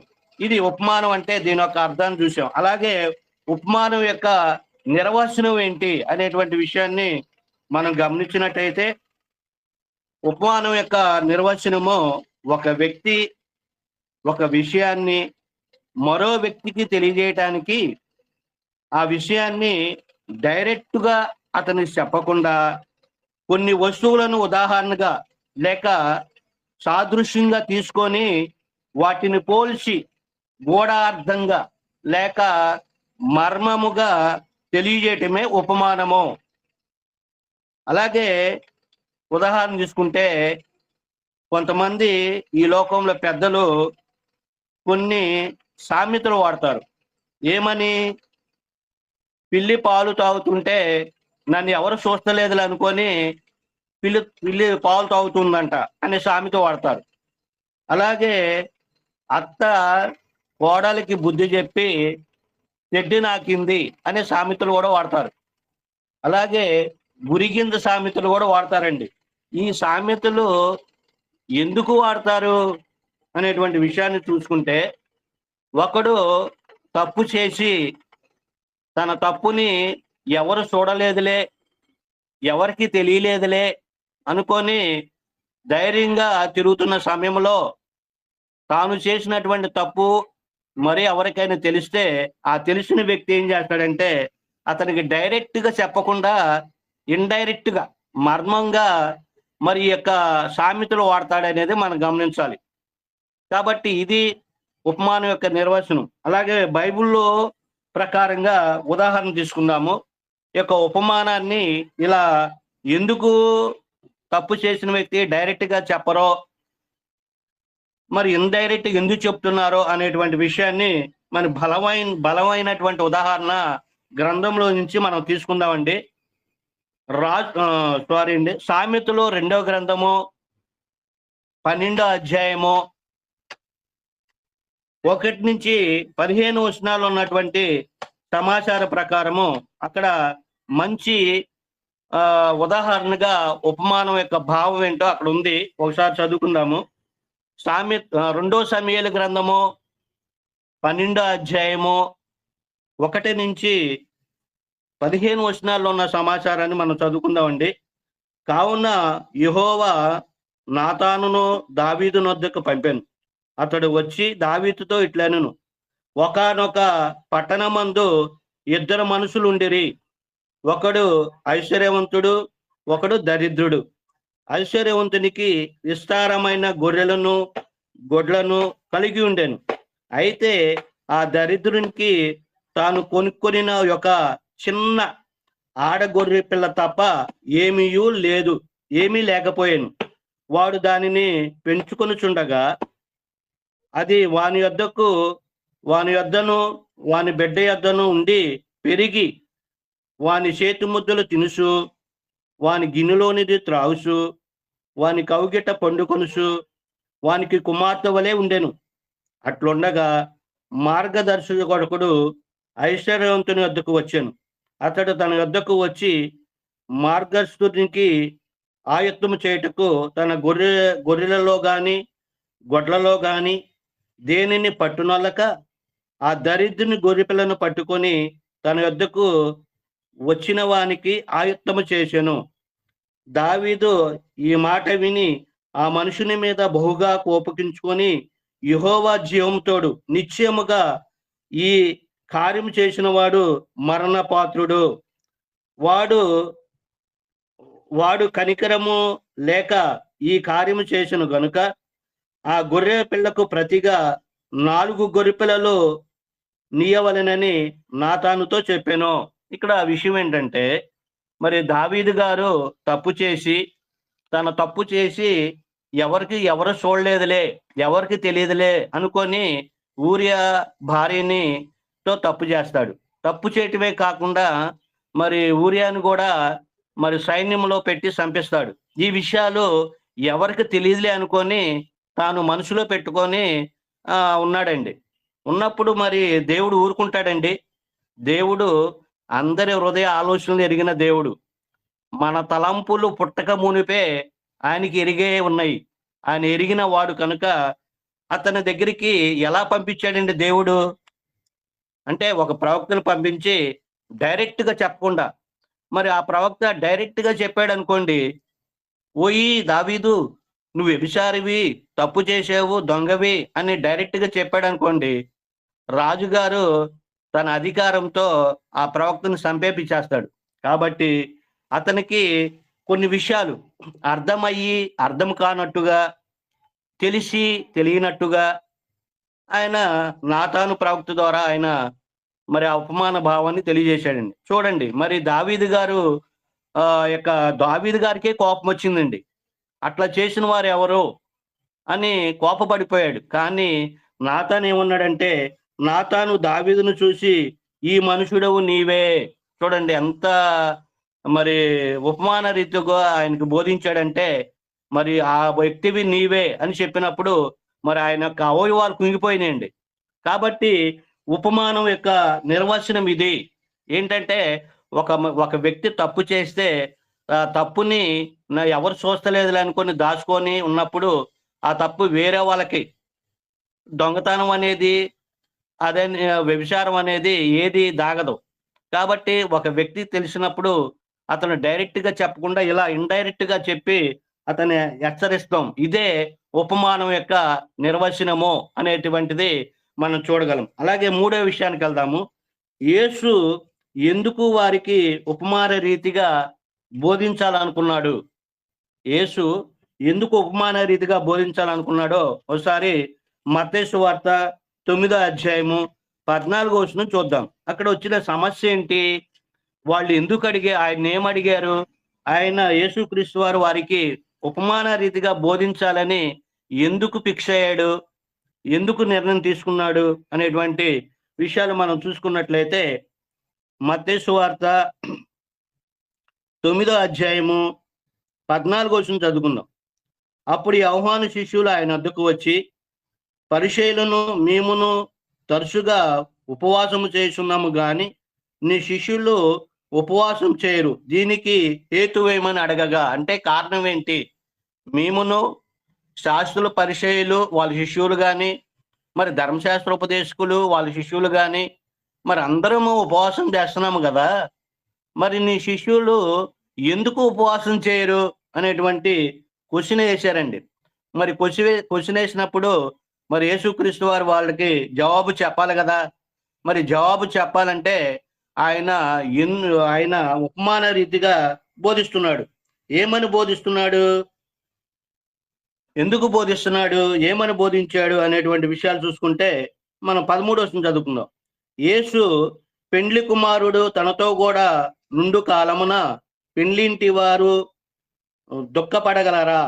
పెండ్లి కుమారుడు వాని యొద్ద నుండి కొనుపోడు దినము వచ్చును, అప్పుడు వారు ఉపవాసము చేతురు. అంటే ఈ యొక్క పెండ్లి కుమారుడు పెండ్లి ఇంటి వారితో ఎందుకు పోల్చుతున్నాడు అంటే, యేసు తాను ప్రవేశపెట్టబోయే ఆత్మ సంబంధమైనటువంటి క్రొత్త సంగతులను, అలాగే క్రొత్త సృష్టి గురించి, క్రొత్త నిబంధన గురించి, అలాగే తాను చేయబోయే నూతన క్రియల గురించి తన వారికి తెలియజేయటానికి, అంటే తన వారంటే తన శిష్యులకు తెలియజేయటానికి, అలాగే అక్కడున్న శాస్త్రులకి పరిచయులకి అర్థం కానట్టుగా వాళ్ళకి అర్థం కాకుండా ఉండడానికి యేసుక్రీస్తు వారు ఈ యొక్క ఉపమానాన్ని చెప్తున్నాడండి.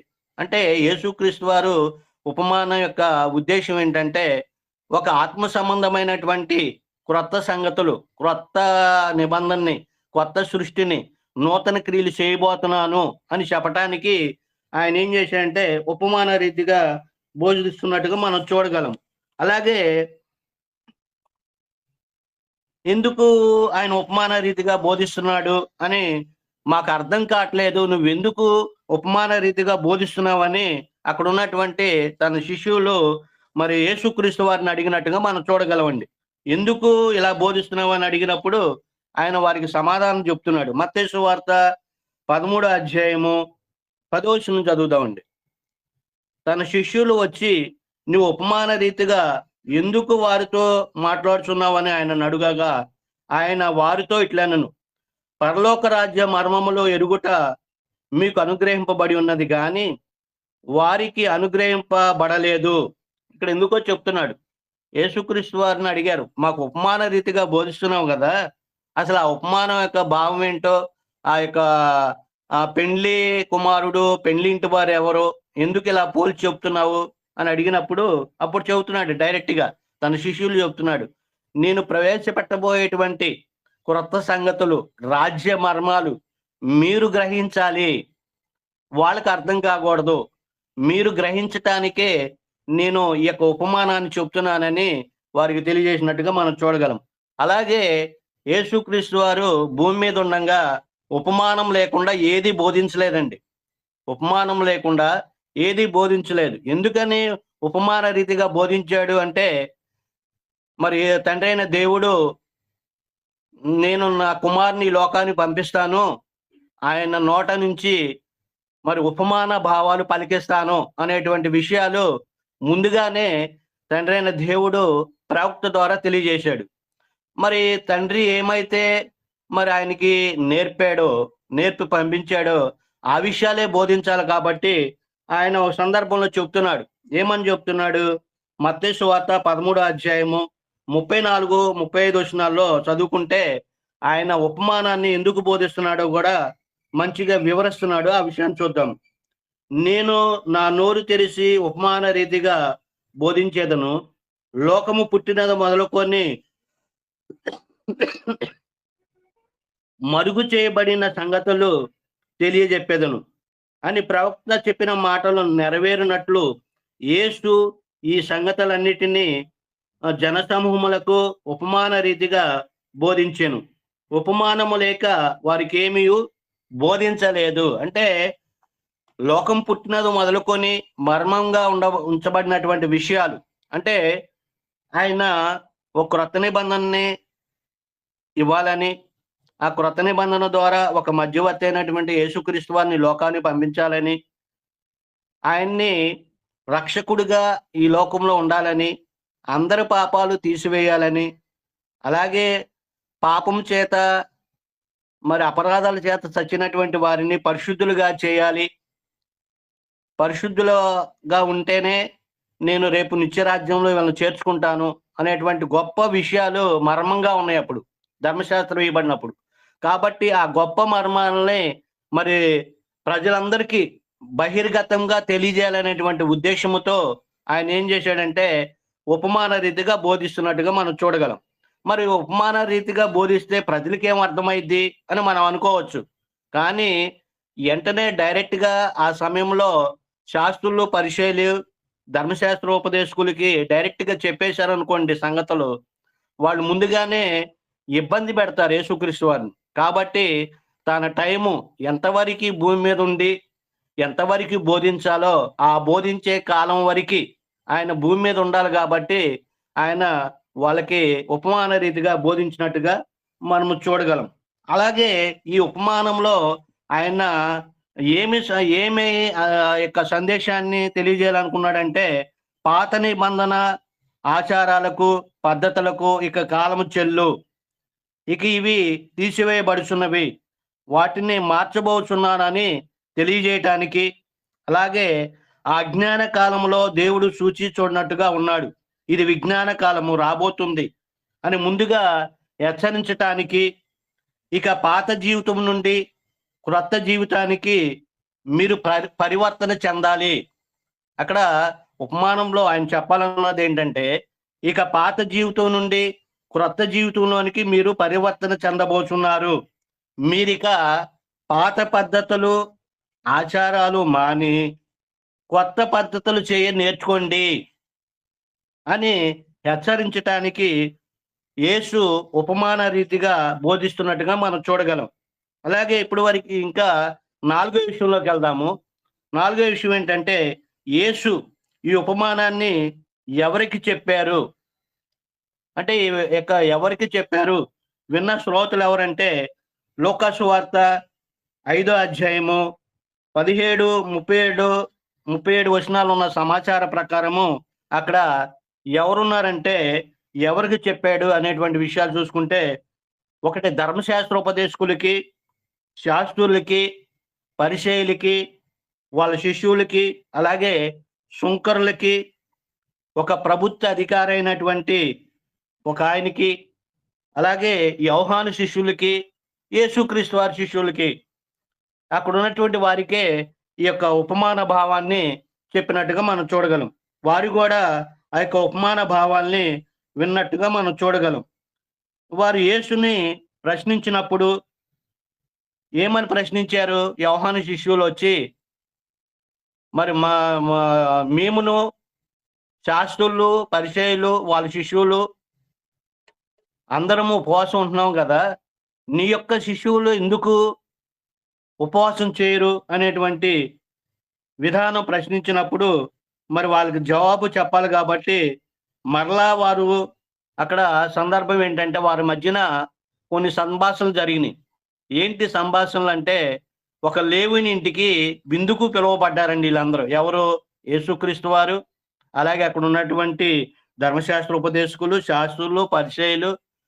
అక్కడ ఒక సుంకరి అనేటువంటి లేవీని యొక్క ఇంట్లోకి విందుకు పిలువబడ్డారు. పిలువబడినప్పుడు అక్కడ ఉన్నటువంటి యొక్క ధర్మశాస్త్ర ఉపదేశకులు కానీ, శాస్త్రులు, పరిచయులు యోహాను శిష్యుల్ని మరి ఎగదోలి యేసుక్రీస్తు వారిని మీరు ప్రశ్నిస్తే ఆయన జవాబు మనకు చెప్తాడు, ఆయన ఏం చెప్తాడు అని వీళ్ళు వెళ్లకుండా యోహాను శిష్యుల్ని ఆయన మీదకి మరి తోలినట్టుగా మనం చూడగలం. ఇక్కడ వాళ్ళు అప్పుడు అడుగుతున్నారు అనమాట. అడిగినప్పుడు ఈ యొక్క ఉపమాన భావాన్ని అక్కడ వారికి చెప్పినట్టుగా మనం చూడగలం. అలాగే 5వ విషయానికి వెళ్తే, ఈ ఉపమానాన్ని యేసు వారికి ఏ కాలంలో చెప్పాడు, ఏ ప్రాంతంలో చెప్పాడు తెలియాలి మనకి. యేసు ఈ ఉపమానాన్ని ఏ కాలంలో చెప్పాడు, ఏ ప్రాంతంలో చెప్పాడు అనేటువంటి విషయాలు మనం చూసుకున్నట్లయితే, మరి ముఖ్యంగా బైబిల్ చదివేటప్పుడు బైబిల్లో కొన్ని సంగతులు తెలుసుకునేటప్పుడు బైబిల్లో ఉన్న కాలాన్ని గూర్చి, యుగాలను గూర్చి తెలుసుకోవాలండి. బైబిల్ చదివే ప్రతి ఒక్కరూ బైబిల్లో ఉన్నటువంటి సంగతులని తెలుసుకోవాలంటే బైబిల్లో ఉన్న కాలాల గూర్చి, యుగాల గూర్చి తెలుసుకోవాలి. బైబిల్లో 3 యుగాలు ఉన్నట్టుగా మనం చూడగలం. ఒకటి పితరుల యుగము, లేక పితరుల యుగము. 2 ధర్మశాస్త్ర యుగము లేక మోషే యుగం అంటారు. అలాగే క్రైస్తవ యుగము. ఈ యుగాలు 3 ఉన్నాయి. ఈ యొక్క యుగాల గురించి మరి చెప్పాలంటే టైం చాలదు కాబట్టి సమయం వచ్చినప్పుడు పాఠక్రమంలో మన దేవకిరణ్ గారు ఈ యుగాల గురించి, కాలాల గురించి తెలియజేస్తారు.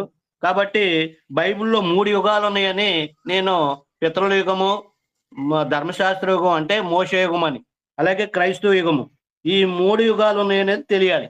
ఈ 3 యుగాలు ఉన్నాయని తెలిస్తేనే మనకి యేసుక్రీస్తు వారు యొక్క ఉపమానాన్ని ఏ కాలంలో చెప్పాడో అనేటువంటి విషయాలు మనకు అర్థమవుతాయండి. కాబట్టి ఈ యొక్క ఏ కాలంలో చెప్పాడు అంటే మనం గమనించినట్లయితే యేసు ఉపమానాన్ని ఒకరి పరిపాలన నుండి మరి ఒకరి పరిపాలనలోనికి మార్చబడుతున్నటువంటి మధ్యకాలంలో, అంటే ఒకరి పరిపాలన నుండి మరి ఒక క్రొత్త పరిపాలనలోనికి మార్చబడే మధ్యకాలంలో చెప్పబడిందండి. అనగా ధర్మశాస్త్రపు యుగాంతము ముగించే దినాలలో, అలాగే చివరి దినాలలో, అలాగే క్రైస్తవ యుగము ప్రారంభమయ్యే ముందు దినాలలో. అంటే యేసు ఉపమానాన్ని ఎప్పుడు చెప్పాడంటే ధర్మశాస్త్రము, మోషే యుగము ముగించే చివరి దినాలలో, అలాగే క్రైస్తవ యుగము ప్రారంభమయ్యే మొదటి దినాలలో ఈ యొక్క ఉపమానం చెప్పబడింది. అంటే దేవునికి ఇశ్రాయేలీలకి మధ్యవర్తి అయినటువంటి మోషే పరిపాలన నుండి క్రొత్త నిబంధన మధ్యవర్తి అయినటువంటి యేసుక్రీస్తు యొక్క పరిపాలన యుగమైన క్రైస్తవ యుగంలోనికి ఎంట్రన్స్ లేక ప్రారంభమయ్యే మధ్య దినాలలో చెప్పబడిందే ఈ ఉపమానము అనేది మనం గమనించాలి. ఏ ప్రాంతంలో చెప్పాడు అనేది తెలియాలి. ఏ ప్రాంతంలో చెప్పాడంటే యేసుక్రీస్తు వారు భూమి మీద బోధిస్తున్న మొదటి దినాలలో ఆయన ఎక్కువ గలతీయ, కపెర్నహూము, యెరూషలేము ప్రాంతాల్లో ఆయన బోధలు మొదలుపెట్టినప్పుడు గలిలయ ప్రాంతంలోనే లేవీని యొక్క ఇంటి దగ్గర ఒక ప్రభుత్వ అధికారి ఇంత భోజనాన్ని కూర్చున్నప్పుడు యోహాను శిష్యులకి, శాస్త్రులకి, పరిచయులకి, వాళ్ళ శిష్యులకి ఈ ఉపమానాన్ని చెప్పినట్టుగా మనం చూడగలం. అలాగే 6వ విషయంలోకి వెళ్దామండి. ఈ ఉపమానం ద్వారా యేసు అక్కడున్న శ్రోతలకు ఆయన చెప్పాలనుకున్న ముఖ్య సందేశం ఏంటి? ఇప్పుడు మనము విషయాలు చూద్దాము. ఈ ఉపమానం ద్వారా యేసు ప్రభువారు అక్కడున్న శ్రోతలకి ఆయన చెప్పాలనుకున్న ముఖ్య సందేశం ఏంటి అనేటువంటి విషయాన్ని చూసుకుంటే లూకా సువార్త 5వ అధ్యాయము 33 నుంచి 35 వచనాలు ఉన్న సమాచార ప్రకారము ఆయన ఉపమాన భావాన్ని చెబుతూ ఆయన ఇలా చెప్తున్నాడు. ఏమని? పెండ్లి ఆయన యేసుక్రీస్తు వారిని అడిగిన ప్రశ్న ఏంటి? మేము తరచుగా ఉపవాసం ఉంటున్నాము, నీ యొక్క శిష్యులు ఎందుకని ఉపవాసం చేయరు అని అడిగినప్పుడు ఆయన మొదలుపెట్టాడు. ఏమని?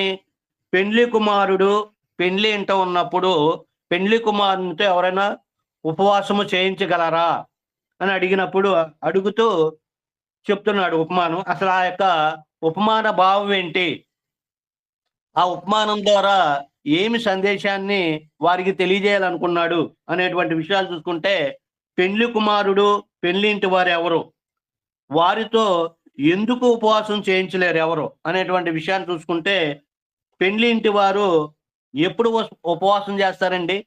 మనము జనరల్గా చూసుకుంటే పెండ్లి ఇంటి వారు ఎప్పుడు ఉపవాసం చేస్తారు?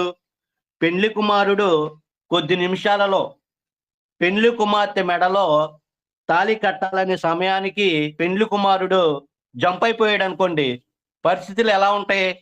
పెండ్లి ఇంటి వారి పరిస్థితులు ఎలా ఉంటాయంటే, పెండ్లి కుమారుడు వెళ్ళిపోయాడు కాబట్టి ఈ యొక్క కార్యక్రమాన్ని బట్టి వాళ్ళు దుఃఖిస్తూ ఏడుస్తూ ఏంటి ఇలా జరిగింది అని వాళ్ళు బాధపడుతూ మంచినీళ్ళు అన్నం ముట్టరండి. పెండ్లి కుమారుడు తిరిగి వచ్చేంత వరకు వాళ్ళు మంచినీళ్ళు కానీ అన్నం కానీ తినరు, అప్పుడు ఉపవాసం ఉండొచ్చు. అలాగే పెండ్లింటి వారి ఎప్పుడు ఉపవాసం చేయరు, ఎప్పుడు చేస్తారో చూసాము. ఎప్పుడు చేయరు అంటే, పెండ్లి కుమారుడు పెండ్లేంట ఉండి వారందరితో కలిసి ఆనందంగా సంతోషంగా మరి కొద్ది నిమిషాలలో పెండ్లి కుమారు యొక్క మెడలో మరి తాళి కట్టడానికి రెడీగా ఉండి తాళి కట్టేశాడు అనుకోండి, వాళ్ళు ఎంత ఆనందంగా ఉంటారు, హ్యాపీగా ఉంటారు. వాళ్ళు ఆ యొక్క విందులో వివాహం అయిన తర్వాత ఆ విందులో పాల్గొని వాళ్ళకి ఇష్టం వచ్చినటువంటి వెరైటీలు ఏమేం చేశారో వాటినన్నిటిని చక్కగా తినేస్తారు ఆనందంగా సంతోషంగా. మరి ఆ సమయంలో ఎవరైనా వాళ్ళని ఉపవాసం చేయించగలరా ఎవరైనా? ఆ ఆనందంలో ఆ సంతోషంలో అవన్నీ తినేసి టైంలో మీరు ఉపవాసం ఉండండి అంటే ఎవరైనా ఉపవాసం ఉంటారా? ఎవరు ఉపవాసం ఉండలేరు. కాబట్టి యేసుక్రీస్తు వారు అదే చెప్తున్నాడు. ఇక్కడ పెండ్లి కుమారుడు ఎవరో పెండ్లి ఇంటి వారు ఎవరో మనకు తెలియాలి. పెండ్లి కుమారుడు అంటే యేసుక్రీస్తు ప్రభువారండి.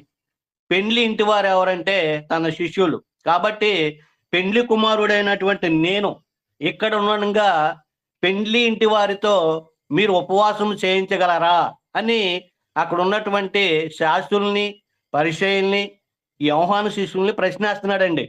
మీరు చేయించగలరా అని అడుగుతున్నాడు. మరి ఎప్పుడు చేయించగలరో? పెండ్లి కుమారుడు ఆయన యేసుక్రీస్తు వారు ఈ భూమిని మరి ఆయన బోధనల్ని ఆయన పనిని సంపూర్తి చేసి తిరిగి వెళ్ళిన తర్వాత ఉపవాసం చేస్తారు. అది కూడా లోకంలో జరుగుతున్నట్టుగా చేయమని చెప్పలేదండి. ఆయన ఏం చెప్పాడంటే ఎలా చేయాలో ఎలా చేయకూడదో కూడా ఆయన చెప్పాడు. ఇది ఈ యొక్క ఉపమాన భావంని మనం చూడగలం. అలాగే ఎవడైనా పాత బట్టకు క్రొత్త గుడ్డ మార్చికి వేయగలడా? లూకా సువార్త 5వ అధ్యాయం 35వ వచనంలో ఆయన మరో ఉపమానం చెప్తున్నాడు. ఏమని? ఎవడైనా పాత గుడ్డకు క్రొత్త గుడ్డ మార్చికి వేస్తాడా? వేయలేడు. ఎందుకని? ఒకవేళ వేస్తే అది చూడటానికి కూడా వెల్తిగా ఉంటుంది. ఇప్పుడు పాత సొక్కా ఉందండి, మనం చిరిగిపోయింది. ఆ చిరిగిపోయినప్పుడు ఆ పాత సొక్కాకి మరి యొక్క కొత్త గుడ్డను మార్చికేస్తే ఎలా ఉంటుందండి? చూస్తానికి అసహ్యంగా ఉంటుంది.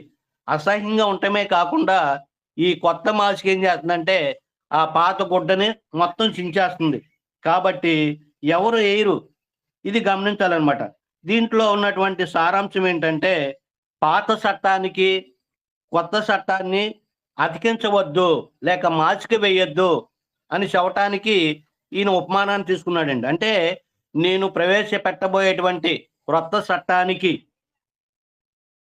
పాత చట్టాన్ని మార్చికి వేయొద్దు, అంటించొద్దు అని తెలియజేస్తూ, పాత చట్టానికి క్రొత్త చట్టాన్ని కలపవద్దు, పాత పరిపాలన ఉన్నటువంటి పారంపర్య ఆచారాలని పద్ధతుల్ని క్రొత్త పరిపాలన అంటే ఆత్మ సంబంధమైనటువంటి చట్టంలోనికి వాటిని తీసుకురావద్దు అనేటువంటి విషయాన్ని తెలియజేస్తున్నాడండి. ఈ విషయాల్ని తెలియజేయటానికే యేసుక్రీస్తు వారు ఈ భూమి మీదకి వచ్చాడు అని హెబ్రీల గ్రంథకర్త యేసుక్రీస్తు వారు ఈ లోకానికి ఎందుకు వచ్చాడో ఆ విషయాన్ని తెలియజేశాడు. చూద్దాము. హెబ్రీలు రాసినటువంటి పత్రిక 10వ అధ్యాయము 9వ వచనాన్ని చదువుకుందామండి. 10:9 చదువుకుంటే ఆయన ఈ లోకానికి ఎందుకు వచ్చాడో అర్థమవుతుంది. ఆయన నీ చిత్తమును నెరవేర్చుటకు ఇదిగో నేను వచ్చి ఉన్నానని చెప్పుచున్నాడు. ఇవన్నీ ధర్మశాస్త్రం చొప్పున అర్పింపబడుచున్నవి. ఆ రెండవ దాన్ని స్థిరపరచుటకు మొదటి దానిని కొట్టివేయుచున్నాను. చూడండి, యేసుక్రీస్తు వారు వాళ్ళకి చెప్పాలనుకున్నటువంటి ఉద్దేశం ఏంటంటే, నేను రెండవ దాన్ని స్థిరపరచడానికి మొదటి దాన్ని తీసేస్తున్నాను. కాబట్టి ఆ ధర్మశాస్త్ర ఆచారాలు పద్ధతులు వాటి ప్రకారం చేస్తున్నారు కాబట్టి నేను వాటిని తీసేయడానికే వచ్చాను అని చెప్తూ ఇంకేమంటున్నాడంటే, అది పాతది అదృశ్యం అవటానికి సిద్ధంగా ఉన్నది, అది ఉడికిపోవటానికి సిద్ధంగా ఉందని హెబ్రీల గ్రంథకర్తే 8వ అధ్యాయము 13వ వచనంలో తెలియజేస్తున్నాడు. ఆ విషయాన్ని చూద్దాము. హెబ్రీలు రాసిన పత్రిక 8వ అధ్యాయము 13వ వచనం చదువుదాం. ఆయన క్రొత్త నిబంధన అని చెప్పుట చేత మొదటిది పాతిదిగా చేసి ఉన్నాడు. ఏది పాత కలిగి ఉడికిపోవునో అది అదృశ్యమవుటకు సిద్ధంగా ఉన్నది. అంటే తీసేసేదానికి మీరు ఎందుకు మాసికేస్తున్నారు? నేను ఒక క్రొత్త నిబంధనని ఇవ్వబోతున్నాను కాబట్టి పాత నిబంధనని మీరు కలపొద్దు అని అక్కడ సందేశం చెప్పినట్టుగా మనం చూడగలం. అలాగే ఇంకో మూడో విషయానికి వెళ్దాం. పాత తిత్తుల్లో ఎవడైనా కొత్త ద్రాక్షారసాన్ని పోయగలడా? అర్థమవుతుందండి మీకు? పాత తిత్తుల్లో ఎవడైనా క్రొత్త ద్రాక్షారసాన్ని పోస్తాడా? పోయడు. ఎవడైనా జ్ఞానం గలవాడు ఏం చేస్తాడంటే, ఆలోచన గలవాడు పాత తిత్తుల్లో క్రొత్త ద్రాక్షారసాన్ని ఎవడ పోయడండి. ఆలోచన కలిగిన వాడు ఏం చేస్తాడంటే, పాత తిత్తులు ఎందుకు పోయడు? పాత తిత్తుల్లో కొత్త ద్రాక్షారసాన్ని ఎందుకు పోయడంటే, పాత తిత్తులు అనేవి అవి పిగులుతి, వ్యాకోసుని చెందవండి. పాత తిత్తులు అనేది వాటికి టైం అయిపోతాయి కాబట్టి, వాటి ఎక్స్పైర్ అయిపోతాయి కాబట్టి ఆ పాత తిత్తులు పిగిలే గుణం ఉండదండి. దానికి పాత తిత్తులకి పిగిలే గుణం ఉండదు. మరి పిగిలే గుణం లేని దాంట్లో క్రొత్త ద్రాక్షారసం పోసామనుకోండి, క్రొత్త ద్రాక్షారసం యొక్క గుణం ఏంటంటే అది ఉబ్బిద్ది. మనము పిండిని మరి రాత్రికాల సమయంలో మనం టిఫిన్ వేసుకుంటానికి పిండిని రుబ్బి మనం పెట్టుకున్నాం అనుకోండి, తెల్లారిపాటికి ఏమైందండి? అది ఉబ్బిద్ది. అలాగే క్రొత్త ద్రాక్షారసం కూడా ఉబ్బే గుణం ఉంది. అంటే ఆ ఉబ్బే గుణం ఉంది కాబట్టి ఈ పాత తిత్తులు దాన్ని బరాయించలేవు, మొయ్యలేవు. కాబట్టి పొయ్యిరు అనేటువంటి విషయాన్ని మనం గమనించాలి. అసలు తిత్తులు అంటే అర్థం ఏంటి అనే విషయాన్ని చూసుకుంటే, తిత్తులు అంటే నిలువ చేసేది, భద్రపరుచున్నది, క్షేమంగా ఉంచేది, లేక సురక్షితంగా ఉంచేది. అంటే తిత్తుల సామర్థ్యాన్ని బట్టి అది ఎంత మోయాలో బరువును మోసేదండి. కాబట్టి దీన్ని తిత్తులు అంటారు. అలాగే ద్రాక్షారసం అంటే ఏంటి? ద్రాక్షారసం అంటే జబ్బుని, రోగాన్ని బాగు చేసేదని అర్థం అండి.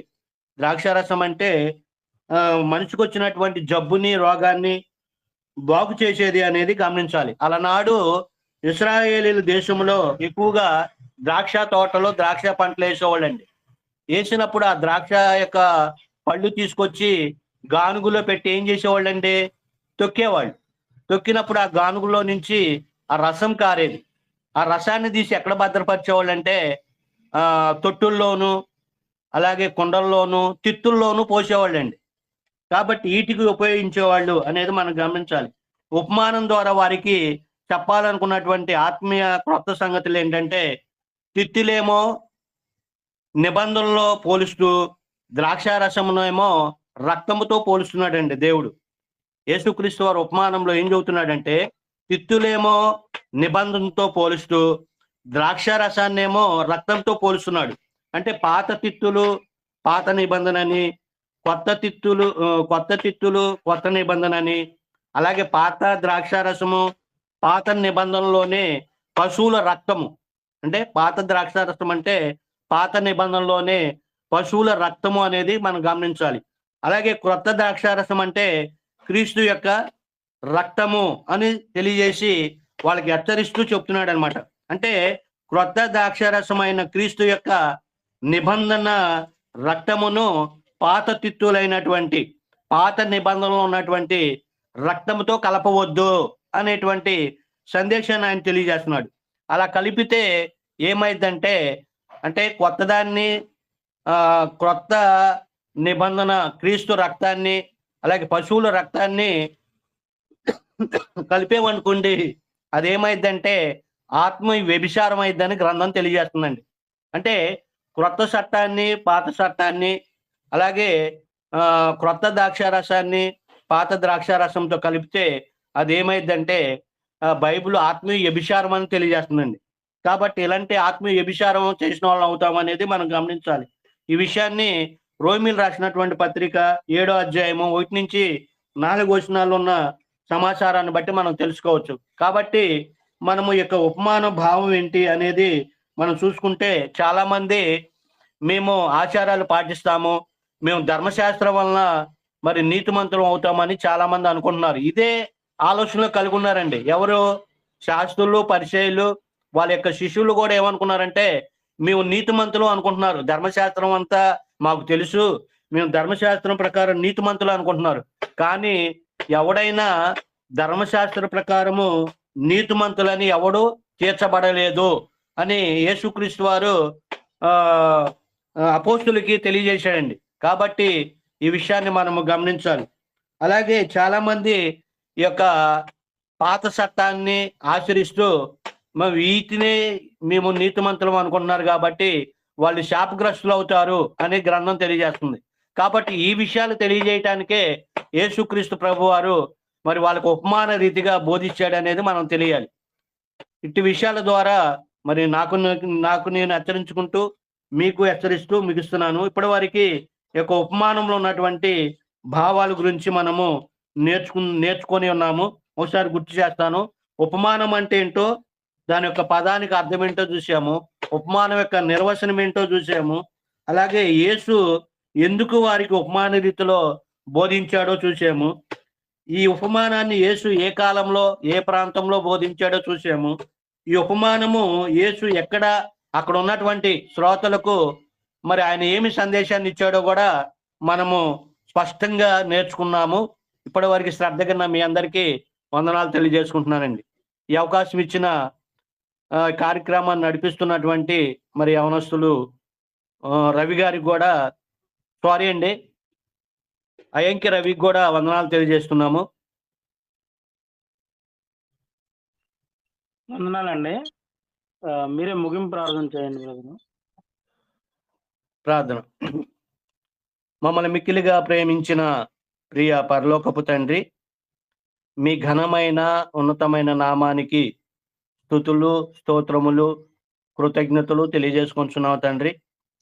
మమ్మల్ని ప్రేమించి మా జీవితంలో వచ్చిన దినాన్ని బట్టి స్తుతులు తండ్రి. ఈ దినాన ఉదయకాల సమయంలో లేఖనం ఏమి చెప్పుచున్నది అనే ధ్యాన కుడికిలో మీ యొక్క పిల్లలు ఉదయకాలంలో లేచి ప్రార్థించి వాళ్ళ గాత్రము ద్వారా మీ ఉన్నతమైన నామాన్ని స్తుతించి మహిమపరిచి సమాజం ఎదుట మీ కీర్తిని ప్రచురపరిచి ఉన్నారు. అలాగే మీరు పుటమ వేసి ఇచ్చినటువంటి పరిశుద్ధ గ్రంథంలో నుంచి మీ యొక్క దాసులు మరి యవనస్తులు అనిల్ గారి ద్వారా లేవీ కాండంలో ఉన్నటువంటి సారాంశాన్ని మాకు తెలియజేశారు. అలాగే అల్పుణ్ణైనటువంటి మీ దాసునైనా మా ద్వారా కూడా యేసు భూమి మీద ఉండగా చెప్పినటువంటి ఉపమానాల్లో ఉన్నటువంటి భావాన్ని మేము ఈరోజు గ్రంథం ద్వారా నేర్చుకునే గొప్ప అవకాశాన్ని మాకు ఇచ్చారు. అందును బట్టి మీ కృతజ్ఞతలు తండ్రి. మా యొక్క ఉపమానంలో ఉన్నటువంటి భావాలు మేము తెలుసుకొని మరి యేసు క్రీస్తు వారు యొక్క ఉపమానాలు ఎందుకు చెప్పాడో ఆ సారాంశాన్ని మర్మాలు మేము కూడా తెలుసుకొని మరి జాగ్రత్తగా ఉండటానికి, అలాగే మేము నిబంధనల్ని కలిపి చెడిపోయేవారంగా ఉండకుండా, అలాగే పాత చట్టానికి కొత్త చట్టాన్ని మాసుకు వేయకుండా, అలాగే కొత్త ద్రాక్షారసంలో పాత తిత్తుల్లో క్రొత్త ద్రాక్షారసాన్ని పోసేవారంగా మేము ఉండకుండా క్రొత్త ద్రాక్ష రసాన్ని కొత్త తిత్తుల్లోనే, పాత ద్రాక్ష రసాన్ని పాత తిత్తుల్లోనే పోయాలి అనే ఉపమానం ద్వారా మాకు హెచ్చరించారు. దీని యొక్క భావాన్ని మరి పాత నిబంధనని కొత్త నిబంధనని కలపకూడదని, అలాగే క్రీస్తు యొక్క రక్తంలో పశువుల రక్తాన్ని కలపకూడదని, కలిపితే అది ఆత్మీయ వ్యభిచారం అవుతుంది అనేటువంటి విషయాలు మేము నేర్చుకున్నాము. చాలా మంది ధర్మశాస్త్రం ద్వారా మేము నీతిమంతులు అనుకుంటున్నారు, కానీ కృపలో నుంచి వేరు చేయబడ్డారని, క్రీస్తులో నుండి బొత్తిగా తొలగిపోయారనేటువంటి విషయాలు హెచ్చరించడానికి మీ ప్రియకుమారుడు మరి ఉపమాన రీతిగా బోధించాడని మేము తెలుసుకున్నాం తండ్రి. తెలుసుకున్నటువంటి విషయాలు వాటిని విడిచిపెట్టకుండా విశేష జాగ్రత్తగా పరిశీలన చేసేటువంటి జ్ఞానాన్ని, బుద్ధిని, ఆలోచన విన్న మాకు దయచేయమని కోరుకుంటున్నాం తండ్రి. అలాగే ఉదయకాల సమయంలో మరి ఎంత భారమైనా కానీ మరి శ్రద్ధగా, ఆసక్తిగా వాక్యం వినాలి అనేటువంటి ఉద్దేశముతో మరి ఈ యొక్క ఫోన్ ముందు కూర్చున్నటువంటి మీ యొక్క బిడ్డలను బట్టి విజ్ఞాపన చేస్తున్నాము.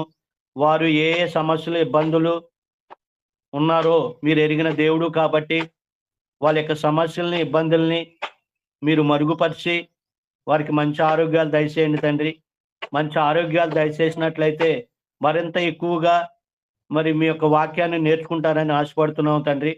అలాగే ఇక్కడ ఉన్న ఫోన్ కాన్ఫరెన్స్లో ఉన్నటువంటి మరి బలహీనులు ఉన్నారు. మరి ముఖ్యంగా వసంతరావు గారిని బట్టి విజ్ఞాపన చేస్తున్నాము. మరి ఆయన భయంకరమైనటువంటి ప్రమాదం నుంచి కాపాడి ఆ యొక్క మంచి వైద్యాన్ని మీరు అందించారు. ఏ అయితే ఎముకలు ఇరిగినాయో వాటిని అతికించారు. అలాగే వాటి నొప్పుల నుంచి తీసివేసి సంపూర్ణమైనటువంటి ఆరోగ్యాన్ని బిడ్డలు దయచేయండి. అలాగే ఇంకా ఎవరైతే ఇంకా సమస్యలు, ఇబ్బందులతో ఉన్నారో వాళ్ళందరికీ మీ సహాయాన్ని దయచేయమని కోరుకుంటున్నాం తండ్రి. అలాగే ఇక్కడ ఎవరైతే సహకారులుగా ఉన్నారో పెద్దవారిని బట్టి, పాటలు పాడినటువంటి మీ యొక్క దాసులు, పెద్దవారి కుటుంబాలను బట్టి, వాళ్ళ చావును బట్టి మీకు విజ్ఞాపన చేస్తున్నాము. అలాగే మరి యొక్క కార్యక్రమాన్ని మరి చిన్న వయసు అయినా కానీ మంచిగా శ్రద్ధాభక్తులతో, ఆసక్తితో ఉదయకాలము అందరికంటే ముందు లేచి మీ యొక్క దాసులు రవి గారు ఎంతో కష్టపడుతున్నారు. కాబట్టి వారి కుటుంబాన్ని, వాళ్ళ స్థానిక సంఘాన్ని మరి సంఖ్యలో, నాణ్యతలో అభివృద్ధి చేయమని మేము కోరుకుంటున్నాము తండ్రి. అలాగే మరింత వాక్యాలు నేర్చుకునేటువంటి జ్ఞానాన్ని మాకు కల్పించమని కోరుకుంటున్నాం. అలాగే మీ యొక్క దాసులు దేవకిరణ్ గారు మరి ఆయన ఏమైతే బోధించాలనుకుంటున్నారో వాటిని ఆయన రేపు మా మధ్యకు వచ్చి బోధించే విధంగా ఆయనకి ఆ సమయాన్ని దయచేస్తారని మేము ఆశపడుతున్నాము. అలాగే ఈ యొక్క ధ్యాన కూడికని ముగించుకొని ఎవరు పనులు అయితే చేయడానికి సిద్ధంగా ఉన్నారో వారి పని పాటలో తోడుగుండండి, వారి క్షేమాన్ని దయచేయండి. ఈరోజు అందరితో పాటు వాళ్ళకి దీవెనలు అనుగ్రహించమని కోరుకుంటున్నాము తండ్రి. అలాగే ఈ సమయంలో మేమేమైతే మీకు విజ్ఞాపనలు, విన్నపములు తెలియజేశామో విన్నపాలన్నిటికీ జవాబును, ప్రతిఫలాన్ని దయచేయమని కోరుకుంటూ ఈ మనవులు మీ ప్రియకుమారుడును మా ప్రభువును రక్షకుడైన యేసుక్రీస్తు నామంలో ఈ మనవులన్నీ అడిగి వేడుకొనుచున్నాం ప్రియ పరలోకపు తండ్రి. ఆమేన్.